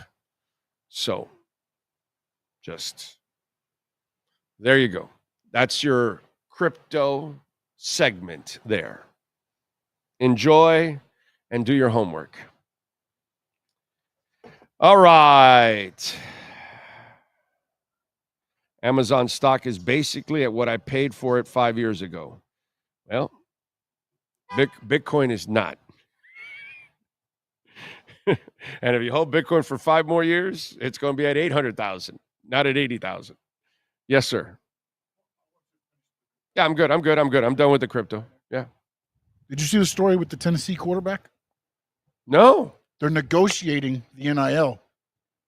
He did not show up to practice today. Oh. I wonder how many that's going to happen. For sure. Because Ian Rappaport put out college hold in. This is where it's going now. It's like amazing. Yeah. Like, and since they have the agents, yeah, they'll just give them the news. Because that's the same agent you're going to carry you for a while. It's crazy. You got college quarterbacks not showing up to spring practice because they haven't agreed on an NIL deal for the 2025 season. Yep. Anthony Kyle Campos, thank you, sir, for the super chat. He says, breaking news, Tyreek Hill chosen to be priest. That's one dirty church. Let's see. Big O, that backyard looks fantastic. That turf sounds good, especially when it comes to mowing every 4 days. Yeah, you never mow. That's what I love about the artificial turf. You walk out, it looks immaculate every day of the week and twice on Sundays. It's been out there for 3 years, over 3 years now. Well, like 3.5. Not a blade of grass ever grew through it because they installed it the right way. And it's the easiest cleanup. It's the easiest thing to manage. It's so beautiful, dude. So beautiful. You never have to water and you never have to cut the grass. So you're saving all kinds of money every year. It pays off for itself. In the long run, the lawn pays off for itself. You don't have to pay. You don't either you don't have to cut it and spend the money on everything and the work, or pay somebody else to do it, and you don't have to water. Oh, and by the way, when it rains a lot, it drains really easy. And the way they set it up, it's engineering. So they set up my backyard like, okay, this is the back of the house, and then this is the backyard, right? So the way they set up, all of this is the artificial turf, and then there's foliage all the way around, the trees and bushes and all that kind of stuff for, the different types of trees. But it's all incline. So when it rains on the artificial turf, it drains that way, and it drains right into the trees, into the flowers, so it also funnels it that way too. They engineered it that way. They do things the right way, so that way your yard looks the right way. And wait, I gotta do a follow up. You got to see how much everything has grown. That's when it was first installed. You got to see it now. I mean, everything is way big. It's 3 years in. It's way bigger. It's beautiful. More of the yard has got shade, which is awesome. In a couple of years, the entire backyard will have shade, and that'll be super cool. That'll be cool. I'm looking forward to that.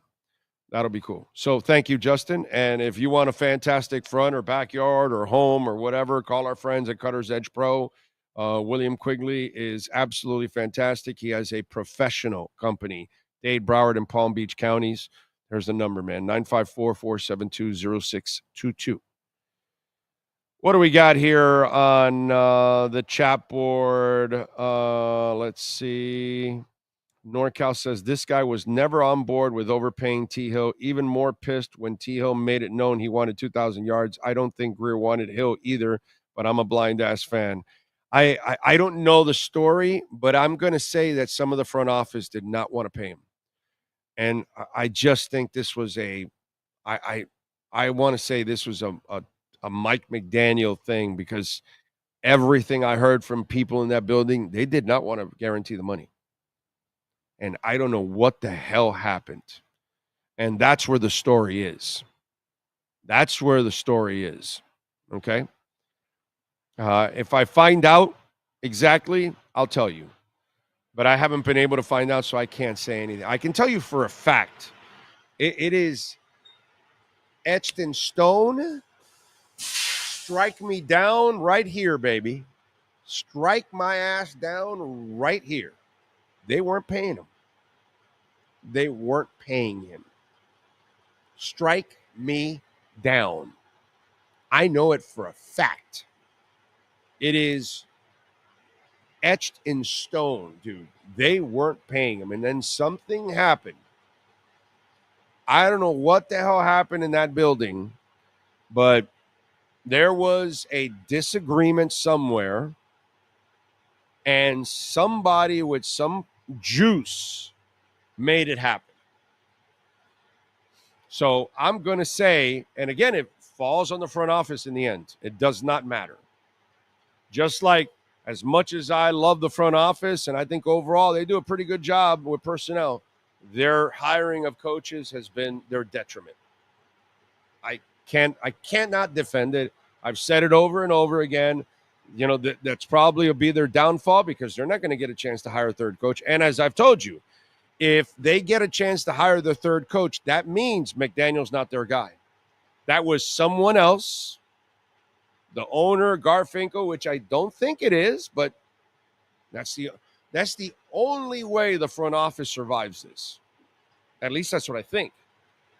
You know, so we'll see. But again, it all falls on the front office, unfortunately. As much as I like them, you know, I got to say, it doesn't work out, I'm wrong, and that's it. Unfortunately. It is what it is. Let's see, what else do we have? Lewis says, unfortunately, being a South Florida team fan isn't fun anymore. Well, that's not true, bro. Inter Miami's winning. The Panthers, we just celebrated a championship, dude. I mean, it's not, maybe you're not a hockey fan, so it's not important for you. You're not a soccer fan. You're only a football, basketball fan or something. You know what I mean? Baseball. But we have some good stuff going on here, man. That's not true. I mean, listen, he and I don't have a problem with this because we're all sports fans. So we like everything, and you know, if there's some parts of it that are good, we're at least we're enjoying some of it. I can't wait for the NHL playoffs, dude. So he needs to be traded while he has some value. That's Super Boom Shack. That was funny. Thanks. Stop doing drugs. Let's see. Mountain Man, thank you, sir. True Finvest says, we don't care about making sure that it's allegedly because we're afraid of a lawsuit or feelings. The asshole is always in some shit. Unfortunately, that is Tyreek. He's always involved in something stupid. You know what they say, says Pat in Asheville. Where there's smoke, there's Tyreek Hill.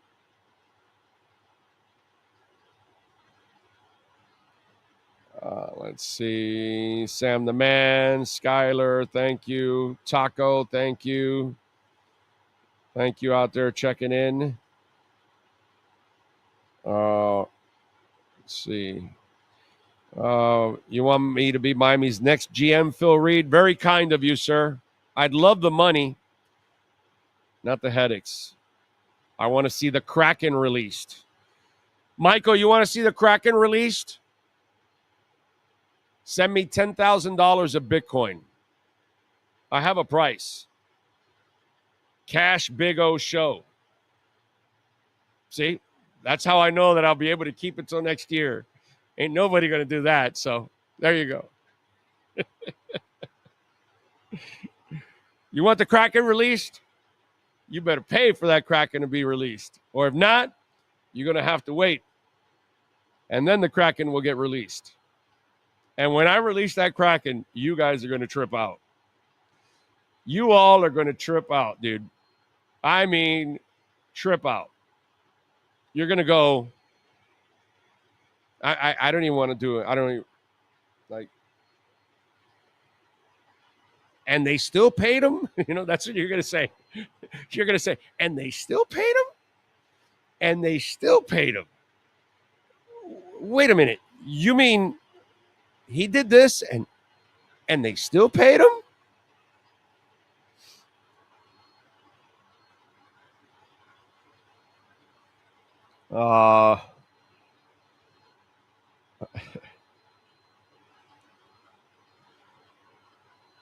What do we have here? Joey says Greer finds reasons to bring in injury-prone players and uses one anecdote of an injury-prone player that worked out. It happens. It's the truth. Look at Saquon Barkley. That's as injury-prone as it gets. You know what I'm saying? What are you going to do? Give up on Joe Burrow? You're going to give up, by the way, Chase, the receiver, Jamar Chase, missed a bunch of games too. What are you going to do? Give up on him? No, you got to hang in there and deal with it.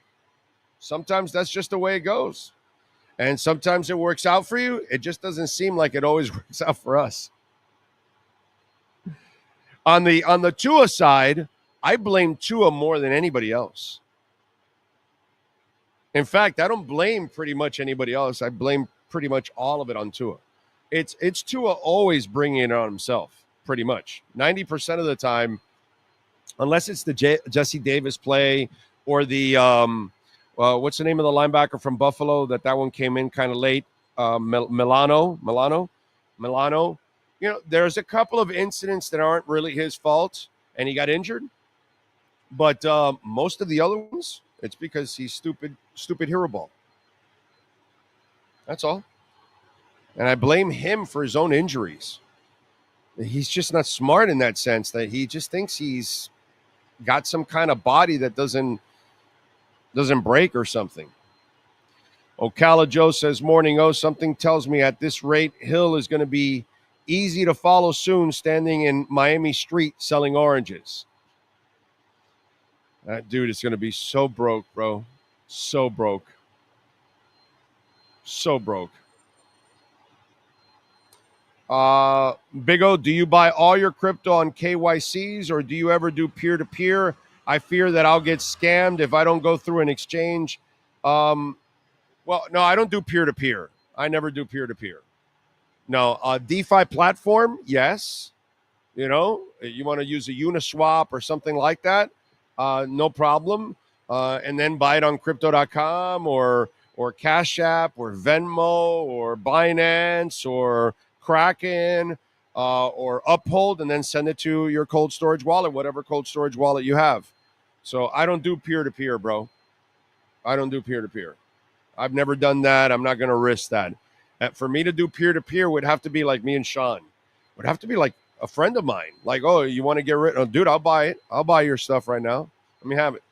Send it over. I'll give you the cash or whatever. You know, that's the only way I would do it. I would never do it on some platform that I don't know.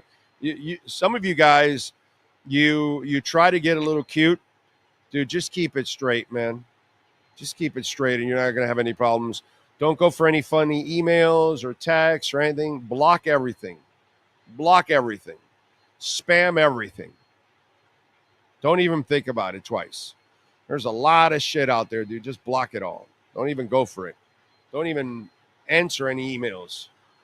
You know, I'm telling you, just keep it simple and you'll be fine. So that's would be my suggestion, sir. And I'm not a financial advisor by any stretch. Joseph is having a fun-filled Friday. Thank you, Joseph, for joining us. Razzle Dazzle Crypto. Hill's documentary will be called Boats and Hoes. Chase says, I'm a huge golf nerd, but Augusta acts like they're holier than thou. It's the definition of elitist. Oh, yeah, there's no doubt. That's what it's all about. I mean, for me, I'm not really a guy that watches golf on television a lot. I'll watch a Sunday at the end for the last hour or two. That's about it. Maybe tomorrow if I'm sitting around and I stop and I'll watch it for 5 minutes. Watch one shot or something, and then I'm gone. There's no way I can sit there and watch golf, dude. No effing way. I'll be put to sleep. I can be on the course, live watching it, smoking a cigar, walking around. I love doing that. Watching golf on television? No, dude. No, I'm going to go chase my wife down and go get laid or something. Rather do that. Let's see what else. I said it before. I'll say it again. All of Tyreek's IQ went straight to his legs. What a hot mess the guy is. Now we're stuck with him, unfortunately. Yes, sir? Big O, Sunday back nine is all you. That's too much. That's too much. Too much. Maybe in the Tiger era, if he was, it's him and Phil or something down the stretch, maybe I can watch the last nine. Something like that. This group now, no. A hole or two down the stretch. That's it. I cannot watch a half a day of golf. No. Not on television. I'll be asleep. Let's go to our 3A Graphics sports calendar. It's just not an exciting enough sport for me, and I know how difficult it is, but it's just I need to be live more than just television doesn't do it for me. These idiots are whispering. They just, no, dude. No. It's like you're whispering, bro. You're 400 yards away from the guy. He can't hear you. Bring some emotion. I'd rather a barstool. Barstool should be calling golf. Big O has stepped up to the microphone. That's what I'm saying. He will now deliver the 3A Graphics sports calendar. Dave Portnoy, what the fuck are you doing, bro? It's time for you to bring your platform and bring it to the forefront and the future of golf. We need funny, fun commentating. That's all. You could be locked up in a studio there on the course where they're giving you all the camera angles. That way you can scream, have fun, high five, all that kind of shit. Let's bring some fun to golf. I want Barstool calling golf. I want Barstool type announcers to bring it to the golf game, bro. That's what I'm talking about. Somebody reach out to Dave and send him this right now. Send Dave Portnoy this right now. His freaking platform is an ass-kicking platform. It's fun. He needs to bring Barstool to golf, baby. Calling the Masters, the U.S. Open, the British Open. Oh, man, that would be fantastic. Love it. Barstool-like commentating. Go ahead. No, I was just going to say, Anthony Kyle, yes, we got your super chat. He sent like three straight responses. Oh, he did? Oh, I'm sorry. Just now, yeah. All right, I'll get to it now. Hold on. The one you read.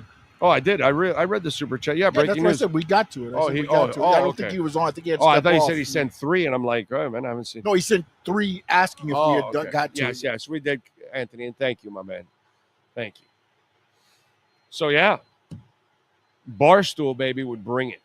I would love that. That's the way you do things.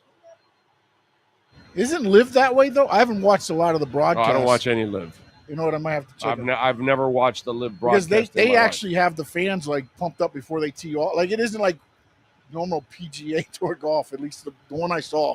But I didn't pay attention to announcers or anything, so I don't know enough about it. 82,417 seems to be going up. Hey, by the way, the market's recovered a little bit. The Dow's only down 29 points right now. The S&P is up 3%, 3 points.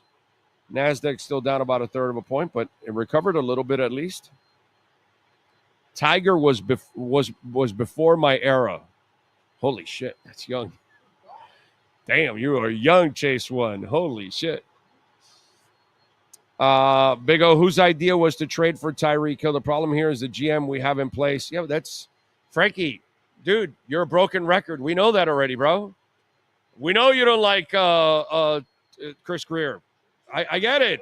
You gotta say it. Yeah. Yeah. It's like, I get it, bro. We get it, bro. Like, how many times are you going to repeat it? Lots of you don't like Tua or Tyreek or Greer or McDaniel or whatever. It is what it is. You know? So, good morning, Vamos Gatos. All right, let's get to our 3A Graphics sports calendar with the one and only Alan Blanco. If you need custom printing and embroidery, give them a ring anywhere in the country. They can take care of you. 786-618-1443. Uniforms, shirts, hats, whatever it is, man. Call my guy, Alan Blanco. You can do it right away. He'll get it shipped to you. Panthers last night got it done against the Red Wings. 4-1. Bobby with 22 saves. Barkov, Marchand, Sam Sakevich, and Rodriguez all had goals. Tomorrow they take on Buffalo at 6 o'clock. Tonight, the Miami Heat. Fly, Pelican, fly.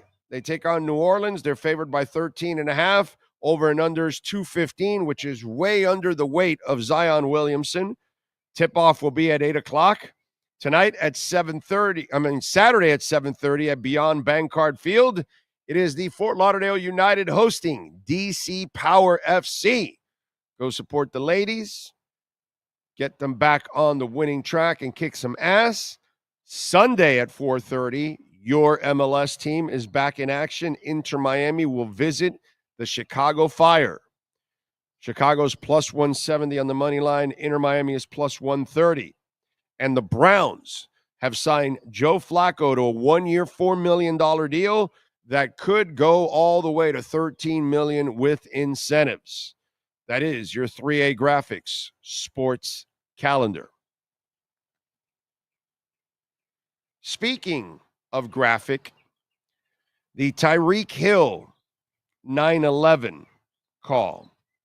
You knew it was coming. You knew it was going to happen at one point or another. Well, it dropped. Let's play the call and what happened in the altercation between Tyreek and his wife. You're not going to do this. You don't push me. You push me. And like video. Yes, you did. You're crazy. And I don't care. Not saying. I don't care. Now they're blaming me for calling the police. They might. It's okay. You did right. You did it. So he's like trying to calm it down because he knows he'll yell at you and he's going to lose his career over this. I mean, where are y'all? Girl, I'm so scared. There's the mother-in-law. And, I mean, that's a scared woman. That's what that is. A concerned mother. Her daughter, her granddaughter. A person who cannot control their emotions, which is Tyreek Hill, as you can tell in the Pier incident, where he went after, I don't know. Let me ask you something, man. You know, I talked about the soft media nowadays, the fake media. You remember when Tyreek Hill had that incident on the pier, and the part of it that nobody talked about except on this show, because I don't remember anybody writing about it when I read it. I don't remember anybody talking about it. Everybody just said, oh, it was only a slap. It was nothing. And I'm like, so the other 2 times he attacked the man where his friend stopped him and then 5 other people, that doesn't count? Oh, because he didn't touch him. Yeah, but that's uncontrollable anger. It was only controlled because you had people in front of you to stop you from hurting that man. We're the only ones that talked about it that deeply. Everybody else stops at the point of, oh, no charges. Oh, no. Oh, it was only a slap on the neck. You're all enablers. That's what it is. Fans, media, front office, you're all enablers. Every one of you, for not calling it for what it is. That was a disgusting sequence there by Tyreek Hill. That situation could have been really, really ugly. That situation, he could have actually been charged with assault, like serious assault. If his friend doesn't stop him, he hurts that man. If the 5 other people don't stop him on the second go around, he hurts that man.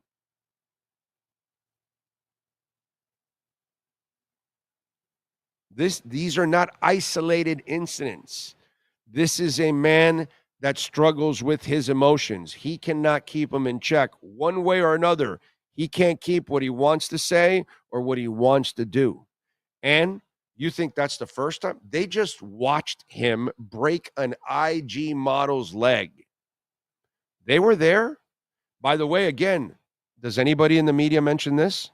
Or is it only on this show? Where's the video? How come nobody mentions that there wasn't a video of you playing football with an IG shapely model? You mean there was no other male there? Because every one of us, males, would be filming that. And we'd be focused on the big girl. I'm just being honest. I'd be focused on the curves. Yo soy Latino. Perdona. Okay? How come I always ask the questions that nobody asks? You ever notice that?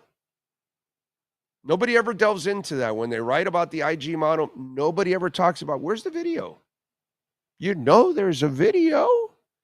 Everything's being filmed. And if it's even in the backyard, guess what other video includes? House cameras.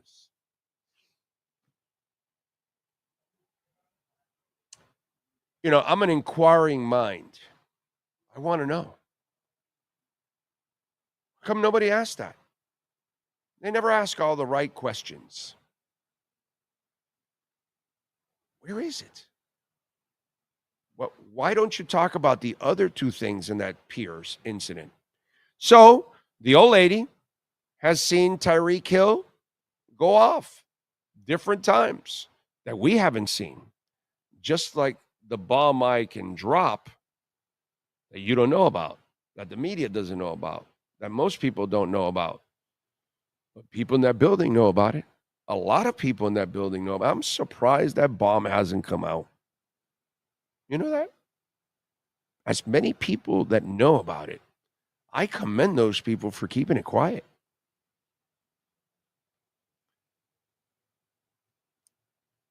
And that's the problem here. And that 9/11 call is just disturbing because he's a disturbing individual. No matter how much he may make you laugh, no matter how much he can run a route and wow you with his speed and then the athleticism, but a lot of you got to check yourselves, man. A lot of you have wrecked yourselves. You just don't give a shit about anything else except winning. You don't care if the person's a piece of crap, if he mistreats women, if he mistreats his kids, if he mistreats his teammates, if he quits on his team. You know, there's a bunch of you losers that'll still run to his store to go get an autograph. A guy that quits on your team and you still want his autograph. There's a lot of you that need to check yourselves. And that's the problem, dude. We overlook and forgive. Like right now, the Dolphins, we have no more comment. It's not a good look, man. And then when he had the other incident, we talked to him. It's all good, and We're all moving for. Yeah, no, of course, quitting on your team. Yeah, that's nothing. Yeah, no. Oh, would you be? It was a great question by Perkins. Would you be? Would you be satisfied if they voted him captain? Oh well, no, of course, no. That means that they have seen the journey he's been through and all that bullshit that McDaniel comes up with.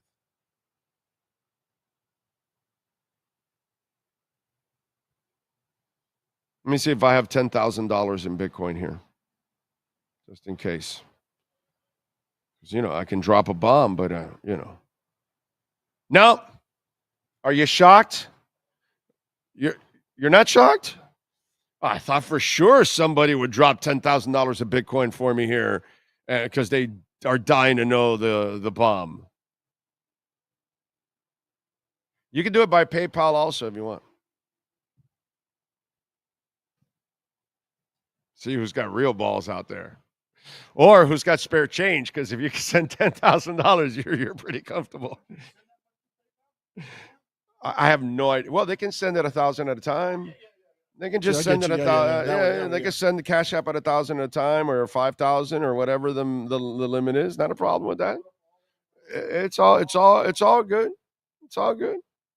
That's how you chase them away right away with that. Oh, come on, let's go. You got it. You should tell. Come on. You know? Why don't you say something about it? You want to know? Pay for it. If not, you're going to have to wait. No, he doesn't have CTE. He's an asshole. Okay? That's all. Whiteside didn't have CTE. He's an asshole. An immature asshole. Jimmy Butler doesn't have CTE. He's an asshole. That's just the way it is. Adam Gase doesn't have CTE. He's an asshole. Nick Saban doesn't have CTE. He's an asshole.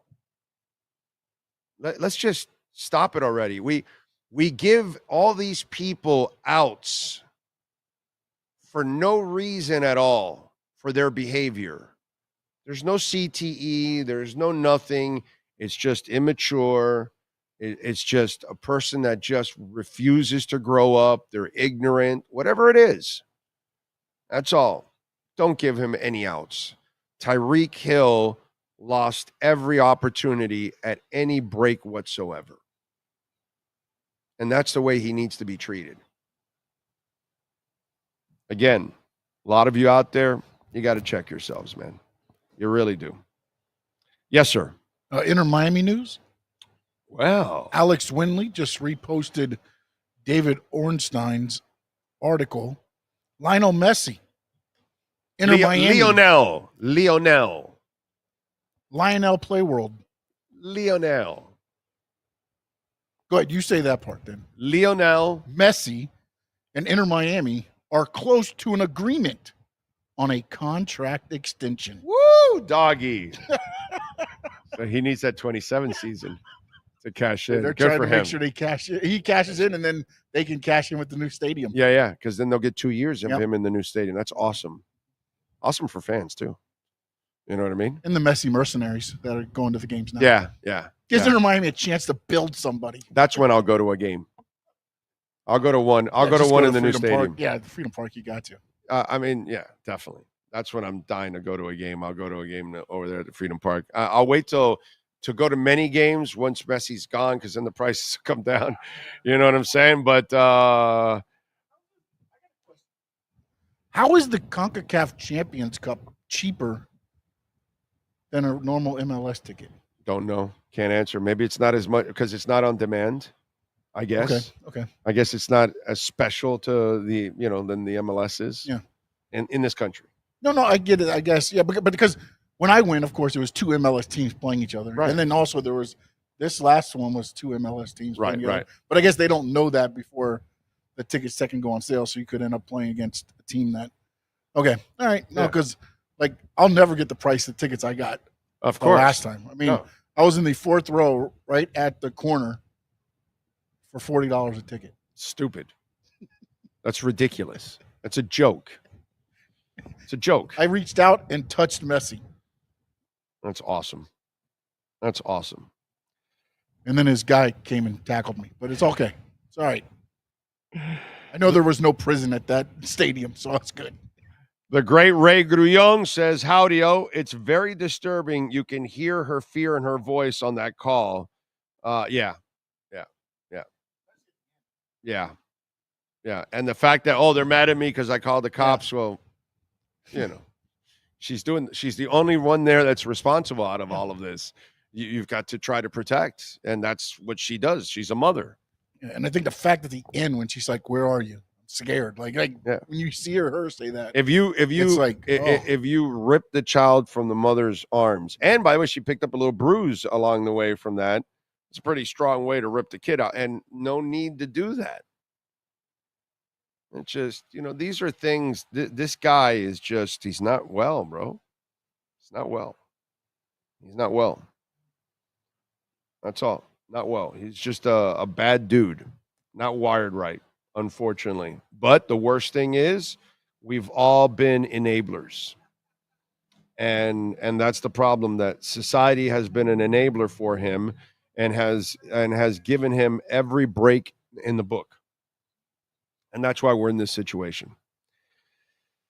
Let's see, what else do we have? Apple does not sponsor CONCACAF tournament. They need to collect for that MLS season. Well, if Apple doesn't sponsor the tournament, then they would charge more. Frankie, you understand that, right? If Apple is sponsoring, that means they're paying. So you're making even more money because you're selling an MLS ticket at a higher price, plus you're making the money off of Apple because they're paying for the subscription. They're paying for the rights. So on the CONCACAF side, you actually have less money coming in. So I don't know what it is, and you're charging less for a ticket. Again, I think it's just in this country, the CONCACAF Cup is not as important as the MLS Cup. I think that's just maybe, by the way, here's another one, Frankie, just to kind of play the psychological game. In this country, you want to sell the MLS. You want it to be the league, right? So the last thing you want to do is try to make the CONCACAF Champions Cup be bigger than the MLS in this country, because then that means you're kind of shitting on your league in a way. So you add more cachet to say, no, the tickets to an MLS game is much more prestigious than it is to CONCACAF here in the United States, because you want to sell and train Americans that the MLS ticket is the NFL, the Major League Baseball, the NHL ticket, you know what I'm saying now? Maybe there's a little behind that. Could that make any sense? Right? Because if you start putting more value on all these other tournaments over the league of your country, that's probably counterproductive. The only one that you should say is the World Cup or something like that, or if you go to, they put you in the UEFA Champions League or something, crazy like that. I don't think so. Yeah, I think there's a little bit of that too, that they want to sell the MLS to be like, even if it's not. So, what do we have here? I thought that the Shador Sanders approach to the draft, people talk about how the kid has fallen in the draft and he might be taken 5th or 7th or 9th or even 13th or whatever, or whatever, 18th or somewhere. Where the hell is Pittsburgh picking? Wherever Pittsburgh is picking, right? People say he could fall all the way down to Pittsburgh and all of that. And I was reading an article about how Shador Sanders has been handling his interviews. And see, here's the disturbing part about this for a lot of you younger people. And it's also going to be hard for some of you older folks like me, because I don't know if you'll think like me, you may not. Okay? I've always been a pro Dion guy. If you've heard this show, I don't have a problem with his bravado. None at all, because he's always backed it up. Shador Sanders carries himself the same way his dad did. with a lot of confidence, a ton of bravado. And to me, I like what I've seen so far from him as a passer. I think that at the next level, he gets a good team and a good situation, you know. I think he can play ball at the next level and be a good quarterback. So they asked him about how he handles his visits with NFL teams. Did you see this quote? When I go visit these coaches and when I go to all these different franchises, I ask them truly what I think and how I feel. Some get offended, some like it, some don't. Make some people uncomfortable. Some people invite that. They know what type of person and what type of player they're going to get out of me. So I have to make sure you know what type of culture or what type of dynamic I'm going to have with them also. And not a lot of players can do that because player empowerment going into the draft is not a good thing because you don't really have a lot of leverage. But a quarterback does. And while some teams may poo-poo the kid and say, oh, this kid's a smart ass, he thinks he's full of himself and he's not his dad, he's not going to be as successful at this position like his dad was as a corner, you can take that because he's questioning you. But he's also been well-trained because his father knows exactly what he's about to go through because he's been through it all. His father is now on the other side of it, and he's seen it all. So his father prepared him the same way Archie Manning prepared Peyton Manning and Eli Manning. But in those cases, he chose to be the dick. Flat out open. He chose to be the dick and say, no, my son is not playing for you. He will not go to that franchise. So they're not doing it that way. They're doing it this way. Instead of out in the open saying, no, San Diego, no, Chargers, no, we're not interested. Instead of, wasn't it John Elway? Wasn't it his senior? Didn't his senior say to the Colts, I think it was? No, we're not interested in going to the Colts. And he went to Denver, I think. Isn't that how the story went? So we've seen the parent that just flat out stood up there in different decades and was the lightning bolt, was the dick. I'm going to be the jerk here. And that's Archie Manning. Nice as can be, good old country boy, right?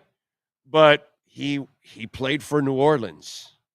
He played for the Saints when they were the Aints. Hell, he played for the Saints when they still weren't the Aints. They became the Aints later on. It kind of became a thing to call them the Aints. I don't even think they were the Aints yet. When I don't know. I don't think so. I'm trying to remember my childhood. And I think we started calling them the Aints more into the 80s, like later 80s or something like that. But it's just crazy. And now this is more under the radar, but it's coming out from other places because, of course, teams are talking to agents and agents are talking to reporters and reporters are letting all the cat out of the bag that he's dropping, that some people don't like his, standoffish behavior. But do you blame him? If Archie Manning, okay, those of you that are young, you need to go study. Archie Manning went to a terrible franchise, and Archie Manning could have been a Hall of Fame quarterback if he would have ended up in a good franchise. You know what I'm saying? And so he knows what it's like to be in a bad franchise. And, we've seen quarterbacks that go to bad franchises and then they go somewhere else and they resurrect their careers and they become either good quarterbacks or even great quarterbacks. It happens. So now I got to tell you something. I back Shador Sanders 100% on this. While he's unproven, I kind of liken it to the Manning thing. He's been well-trained about what's coming. And he has proven, whether it was at Jackson State or at Colorado, that he can play ball. and he's tough, and he's smart, and he's super accurate, and he has anticipatory skills and all of that. Intelligence, toughness. I don't know if I mentioned that. He took a beating behind that Colorado line, and he got up every time, dude. Stud. Never pointed a finger. None of that shit. I like the fact that he's challenging people too, because if you know you're at the top of the draft, it's because you're one of the bottom feeders of the league. And if you're a bad franchise and you're Shador Sanders, it's your right to also ask, hey, so tell me, you guys here at Cleveland, you've had I think you guys are up to like 32 quarterbacks in the last 17 years. Why? Why is it that every quarterback that comes here can't have success? Something like that. Just start going off on, I don't have a problem with that. You have to go play there too. You have to sacrifice your career. They own your ass. They're going to own your ass for 8 years, no less. They're going to own you for the 5 years, and if you don't want to stay, they can tag you 3 straight. And if you're a great quarterback, that's one tag you'll deal with. And you'll wait till somebody gives you the haul that you need. Meanwhile, you will suffer for 8 years in a bad franchise. Andrew Luck, did he have any luck? And he did phenomenal things with nothing. He won more than most any quarterback could ever win with that talent. Tom Brady would have never gotten as far as Andrew Luck did. Why? Because he couldn't run like Andrew Luck. Because Andrew was passing and he had to run too because they were so bad at everything. And look what happened. The guy had to quit football. Archie Manning ruined his career. Steve Bartkowski never saw his better days because he was stuck in Atlanta. I've seen this story in different eras with different quarterbacks.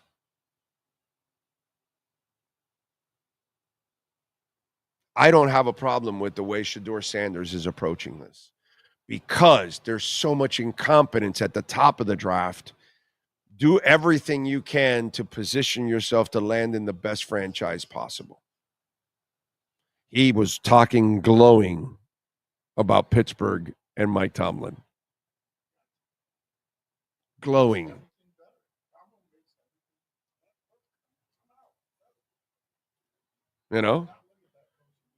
Right. You want to play for that guy. You want to run through walls for Mike Tomlin. There's nothing on Pittsburgh. I mean, maybe he had coach-wise, you look at him and he makes everything. He had Ben Roethlisberger, Antonio Brown, and Le'Veon Bell's back for many years, hiding all their bullshit. And still winning, overcoming all the bullshit. Because Ben Roethlisberger is a first-class asshole. First class. Like with a cherry on top. Terrible teammate for a long time. Terrible person. It's another one of those things you were talking about earlier, right? What? Assholes that you put up with but don't really. Right. I mean, because Roethlisberger, he won the early in his career, but never at the end. Right? No, he was breaking down at the end and all that. And then finally, they parted ways. I mean, all of they only tolerate until the baggage outweighs the talent. And then you're done. But I don't have a problem with that. I really don't. By the way, here at Craig Zinn's Acura of Pembroke Pines, we love talking about the folks out here at Acura Pembroke Pines. And by the way, Larry Schlossberg, he's got a band, Doors Alive. And they are looking for a keyboardist. So if you happen to be a professional keyboardist, a legitimate musician, okay, because you're not going to call a legit band and say, yeah, I want to try out, and then you don't know what the hell you're doing. But if you actually are a legitimate musician, if you're a keyboardist, and you can find the website and Facebook page, Doors Alive. You can contact them through there. They are looking for a full-time keyboardist. So if you live here in South Florida or you're moving to South Florida and you're a keyboardist, reach out to Doors Alive. They do a lot of stuff here in South Florida. In fact, they're going to be at the Funky Biscuit next month. I'll be there. to go check them out. By the way, the ADX is here on the lot, and it is beautiful, dude. You're going to love that sedan. You can get it right now for $329 a month. Conquest and Loyalty. You can also get all approved leases for $359 a month, which is a beautiful deal. The Integra 2025 model, $339 a month, 3.9% financing for 60 months. The ZDX, you can get electrified, get well over 300 miles per the charge, 0% financing for 72 months, $439 a month. The RDX got a special low financing rate right now. You can get it for $399 a month to 2025. And the MDX Tech, I love the MDX Tech. That thing is like a spaceship. We can take $10,000 off right now, the MSRP. Go check it out here at 15601 Pines Boulevard and tell them that Big O sent you. They'll take care of you, man. Craig Zins, Acura of Pembroke Pines. You nailed it with the enabler comment. People give athletes and famous people extra privileges they don't deserve, and that's why they continue to be screw-ups. You know? LAFC was playing dirty. Well, they wanted to go a little chameleon. You know? They were listening to it in the locker room. Chameleon is all about driving dirty, so they wanted to play dirty. That's it. All right? Sometimes, you know, you got to go chameleon. Is that how it's pronounced, by the way? I don't know. I know that's the guy that sings it, because I know, but I don't know if it's really pronounced that way. You know? Anyway, some of you might be able to correct me on that. You might be more of a rap aficionado. You know what I'm saying? Let's get to a little music. Why don't we do that? Let's see what's going on in the world of música. By the way, Tony Braxton and Birdman are getting a divorce. The only thing I have to say about that is, Tony, why? Why? It's like, sometimes you look at things and you look at it and you go, yeah, that and that doesn't belong together. That's really odd. Lisa Marie Presley and Michael Jackson? No. Wait. Now Lisa Marie and Nicolas Cage. No. This is not going to work. Kanye and Kim? Just weird. You know, sometimes it just happens like that, right? You're like, well, wait a minute, what is this? Angelina Jolie and what's the name of the old dude? Billy Bob Thornton. You're like,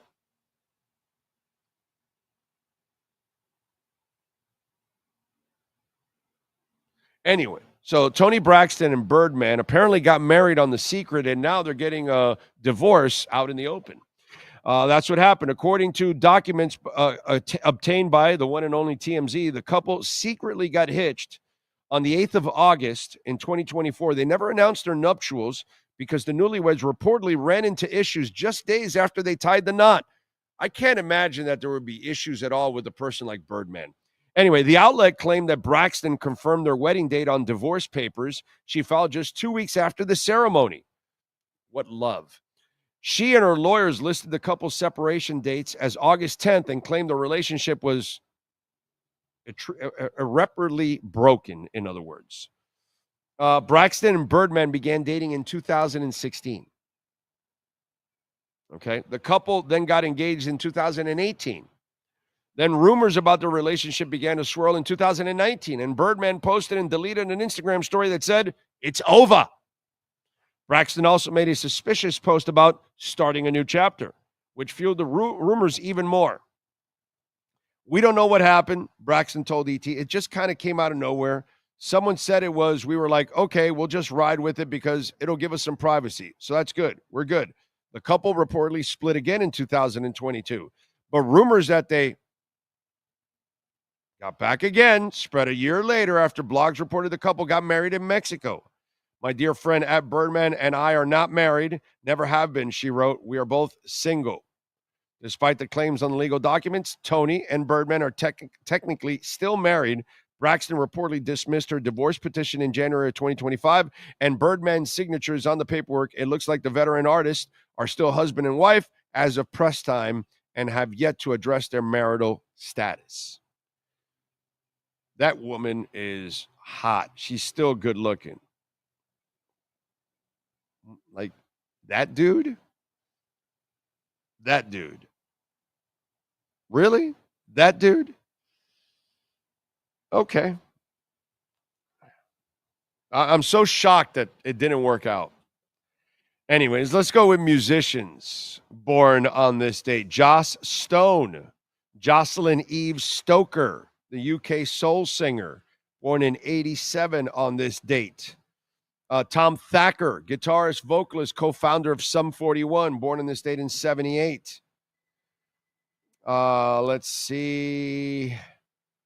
Oliver Olli Rydell, bassist for the German rock band Rammstein, born in 1971.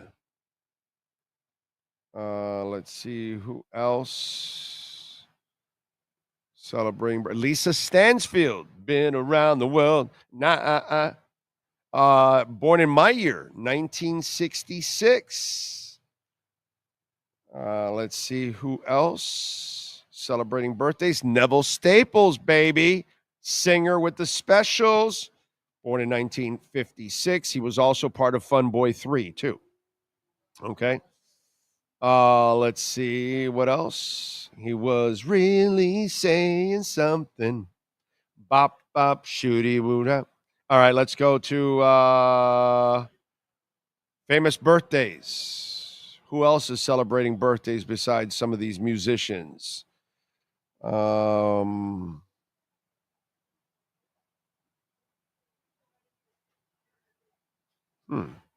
of weak so far, the start here. Man, gotta pick it up. Marcus Johns, TV actor, 32. Not much of a Dele Ali, futbolista, 29. Not a strong list, I gotta say. Oh, I see a wrestler you're gonna say. That's for sure.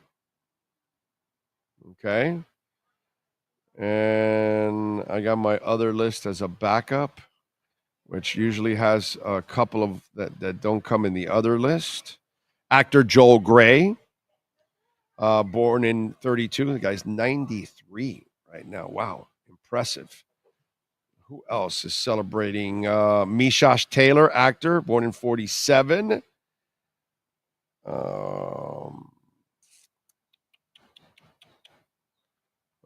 Trisha Helfer, actress. She's 51. Still looks great. Mark Teixeira, former baseball player. He's 45 today, born in 1980. Let's see who else. And that's it for famous people. All right, Sean Stanley, do we have any wrestlers? Well, I know you have one at least. Yes, sir. Ari Davari was born on this date. He's 36 years old. Balls Mahoney was born on this date. Did you say Balls Mahoney? Balls Mahoney, yes. Okay. It sounds. Did you ever see the movie The Jerk? Yes. Remember when Steve Martin kicks the guy in the balls and then he hurts his foot? And she goes, "Who kicks Iron Balls McGinty in the balls?" Or something like that. What was her name? The cute little singer that had a little bit of a lisp? Bernadette Peters. Oh. Who kicks Iron Balls McGinty? Well, he was that style of wrestler. He was with ECW, took chair shots, thumbtacks, barbed wire bats, was powerbombed through flaming tables. They used to set the table on fire and throw them through. So it wasn't Iron Balls McGillicuddy, McGinty, I'm sorry, but he was Balls Mahoney. Get your iron balls straight there, buddy. Fault. Sadly, we lost him in 2016. The great to me, one of the greatest NWA World Heavyweight Champions Harley Race was born in this state in 1943. Sadly, we lost him in 2019. And the gentleman that I believe you have on your list, the great Dustin Rhodes, Yes, was also known as Gold Dust. He turns 56 today, and he's still wrestling and still keeping up with the boys. Those are your birthdays for April 11th, 2025. there you go. That was a long list. Better than the entertainers outside of the musicians. It's a better list than that. All right. The pop culture references you get on this show. It's just we stretch it, and the references too. All right, let's go to music history. What happened today on April 11th? We start off in 1961 when Bob Dylan played his first live gig in New York City. He opened up for John Lee Hooker at the Gerd Folk City.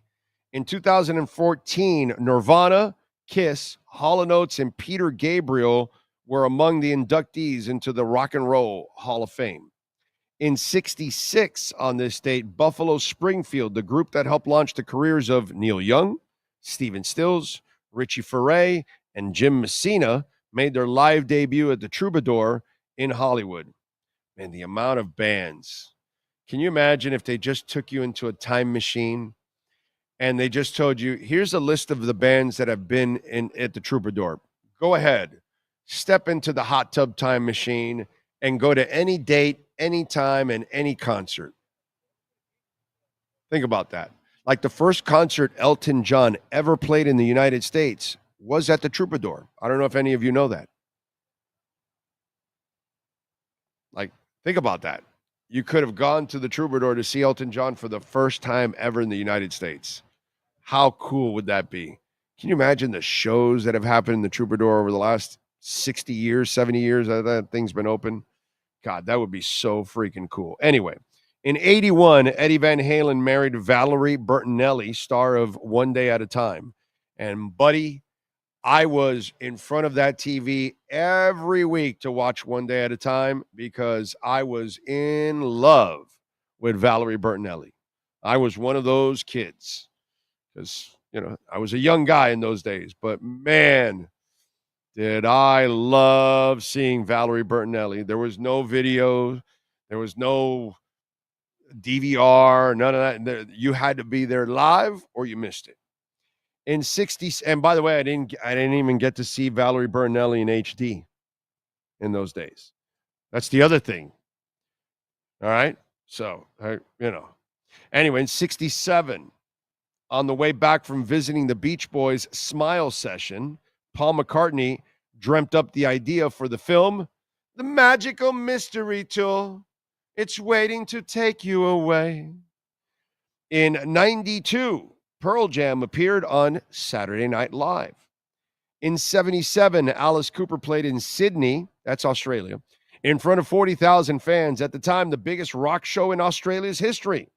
After the gig, he was placed under house arrest at his hotel because promoter claimed he paid the shock rocker for a 75 Australian tour Alice never did. The two settled after, and it was discovered the promoter also broke the agreement they made. There you go. In 94, Oasis released their first single, Supersonic. It would go on to be their first charting song in America, peaking at number 11 on the Billboard Modern Rock Songs chart. In 70, Peter Green quit Fleetwood Mac while on tour in Germany. However, to avoid a breach of contract, he agreed to finish the trek. In 81, Hall & Oates, Because Your Kiss is on my list, started a 3-week run on the top of the singles charts. In 2002, in the desert outside Las Vegas, I just talked about this, Kid Rock proposed to Pamela Lee. Again, Kid Rock, Pamela Anderson, you're like,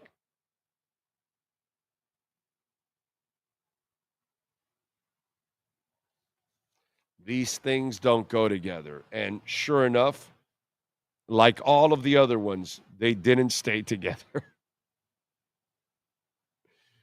Oh, man. By the way, I am going to see AC/DC in about a month and a half in June, I believe it is. I'm going to go see AC/DC in Tampa. I don't know if how many of you are going, but they started their tour in Minneapolis. Angus Young is now turning 70. He is now 70, that is. And so they had a 21-song set. You know, I just mentioned Hall & Oates. When you would see Hall & Oates down the stretch the last few years, it was like 14 songs. A pair that can sing 35 songs because they have so many hits. But they would only do a crappy 14 songs. In their earlier days, they did a lot more because I saw it. But towards the end, when I saw that, I never went back to another Hall & Oates concert because it was like, as much as I love Iron Maiden, on their tours, I will only see them one time. Do you know why? They do 15 songs. And they do the same exact 15 songs the entire tour, bro. That's boring as hell. And that's not really fan-friendly. I'm going to go see Metallica in Tampa, also in June. Okay? They're going to do 2 nights and 2 completely different sets. That's how you take care of your fans. You know? So these guys are old and older than Hall & Oates, older than Iron Maiden, and they're doing 21 songs. If you want blood, you've got it. Back in Black, Demon Fire, Shot in Flames, Thunderstruck, Have a Drink on Me, Hell's Bells, Shot in the Dark, Stiff Upper Lip, Highway to Hell, Shoot to Thrill, my favorite song of all time from AC/DC, Sin City, Rock and Roll Train, Dirty Deeds Done Dirt Cheap, High Voltage, Riff Raff, You Shook Me All Night Long, A Whole Lot of Rosie, Let There Be Rock, TNT, and For Those About to Rock, we salute you. It's a hell of a set list. If you're going to go see AC/DC anywhere in the country, here in the United States, enjoy, my friends. You're going to get a great set, an absolutely phenomenal set. What do you got for me there? You got some? Oh, okay. I thought you were wanting to open the mic there. By the way, did you notice that Hooters had bankruptcy and all that? Well, Hooters continues to make bad choices in life. Hooters, listen, I got nothing against you guys. I actually enjoy going to Hooters. Decent food, not great food, decent food, right? I actually like their chicken noodle soup. It's kind of twisted.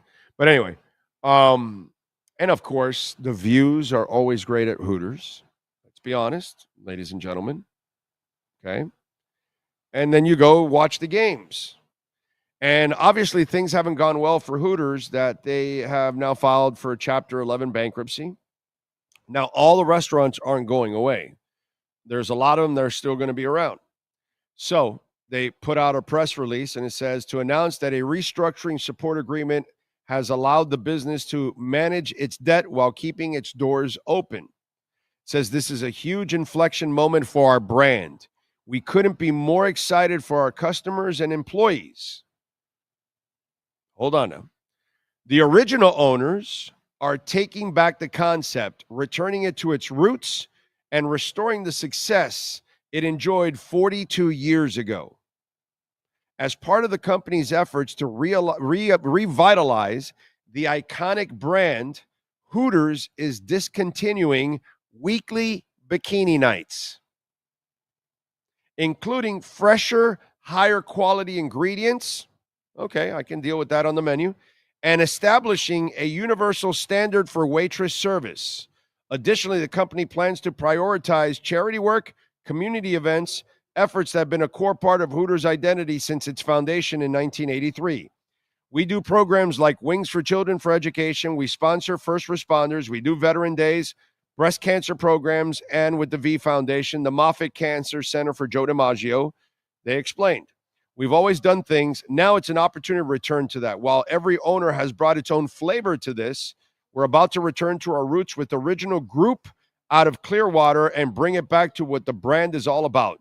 Despite the restaurant's controversial waitress uniforms, which have drawn widespread criticism over the years, Melly noted that the women and children now make up the majority of customers of some Hooters locations. Some of our restaurants, we've got 65% of our customers are women and children. We sponsor Little League teams. We sponsor sports teams. We're really a neighborhood restaurant that participates in the neighborhood. We just are really going to focus on that. We're going back to our roots. We're going back to underlying premise that made our brand what it is today. So no more sexy Hooter girls. I'm sorry, isn't that how they had success?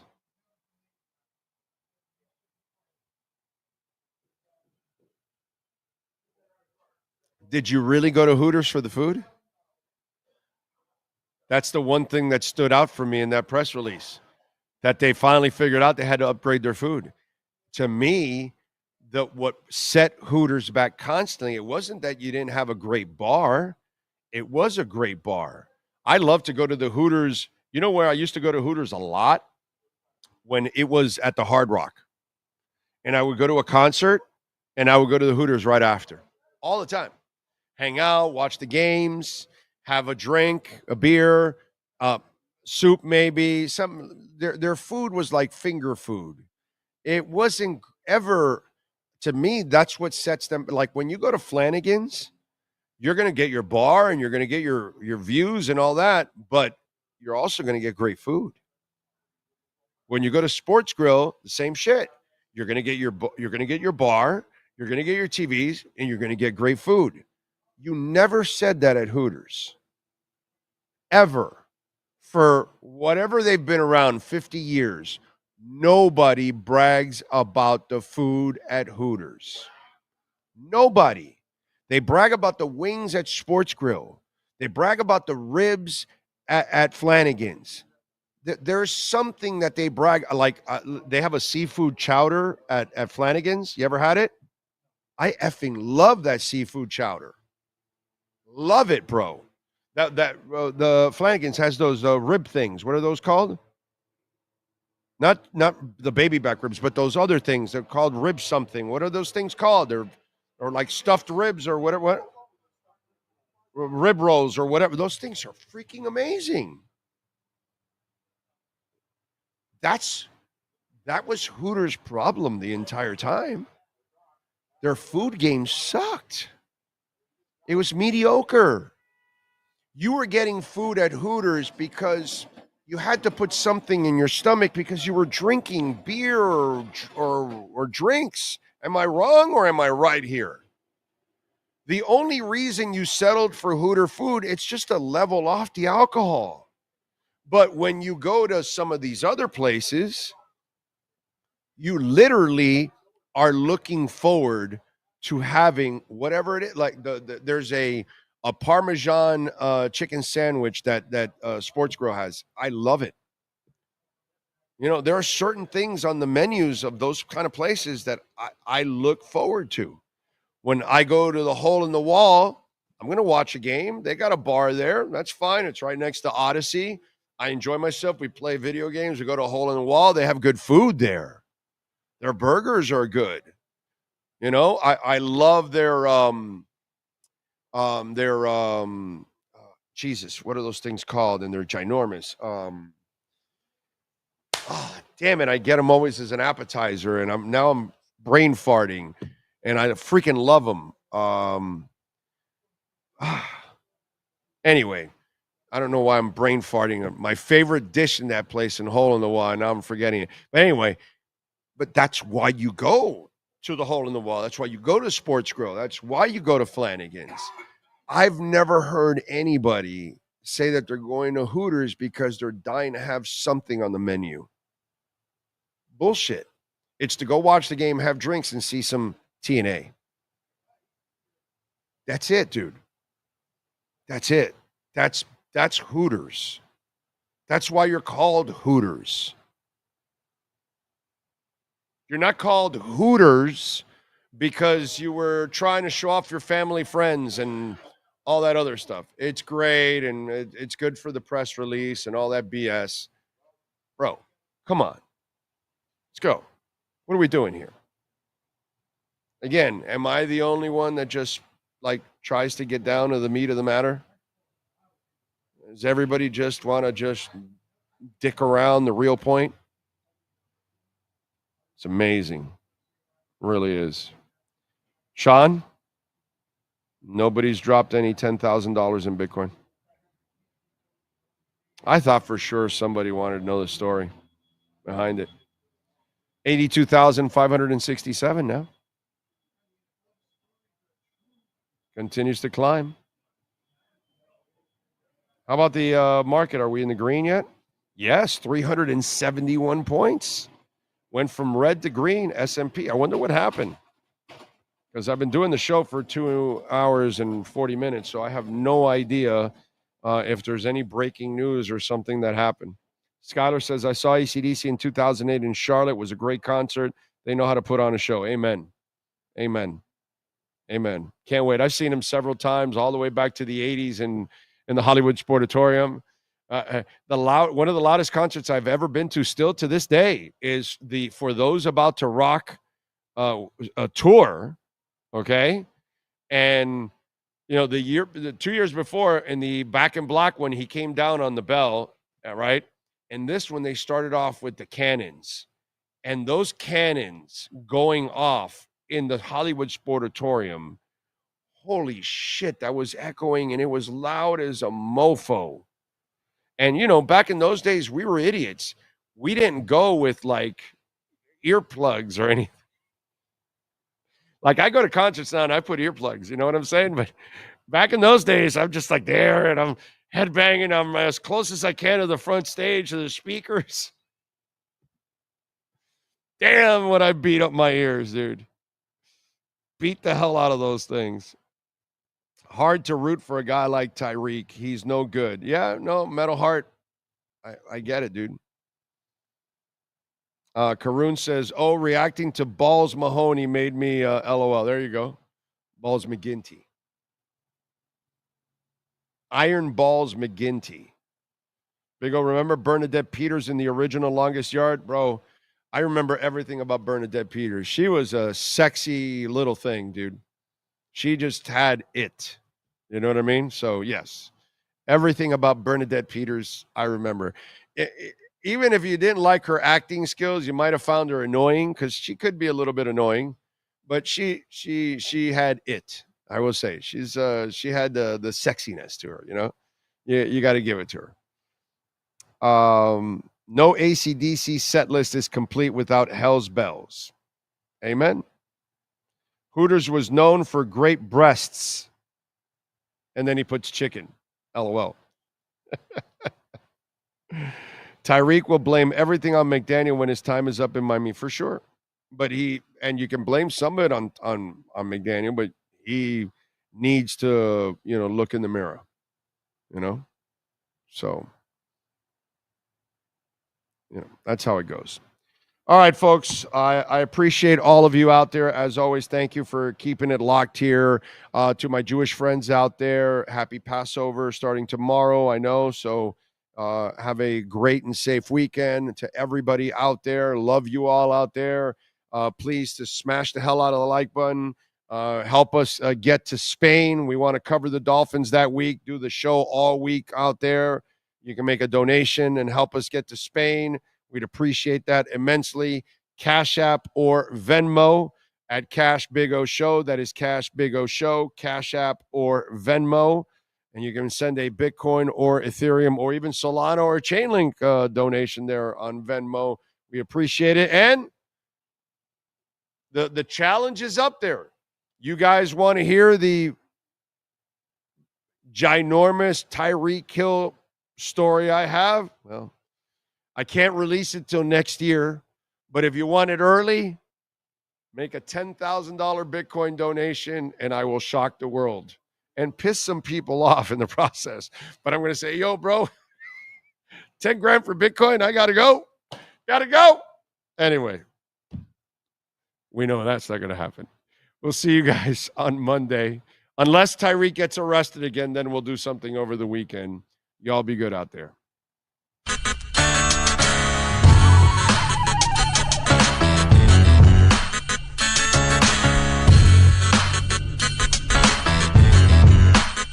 This is the Big O Show.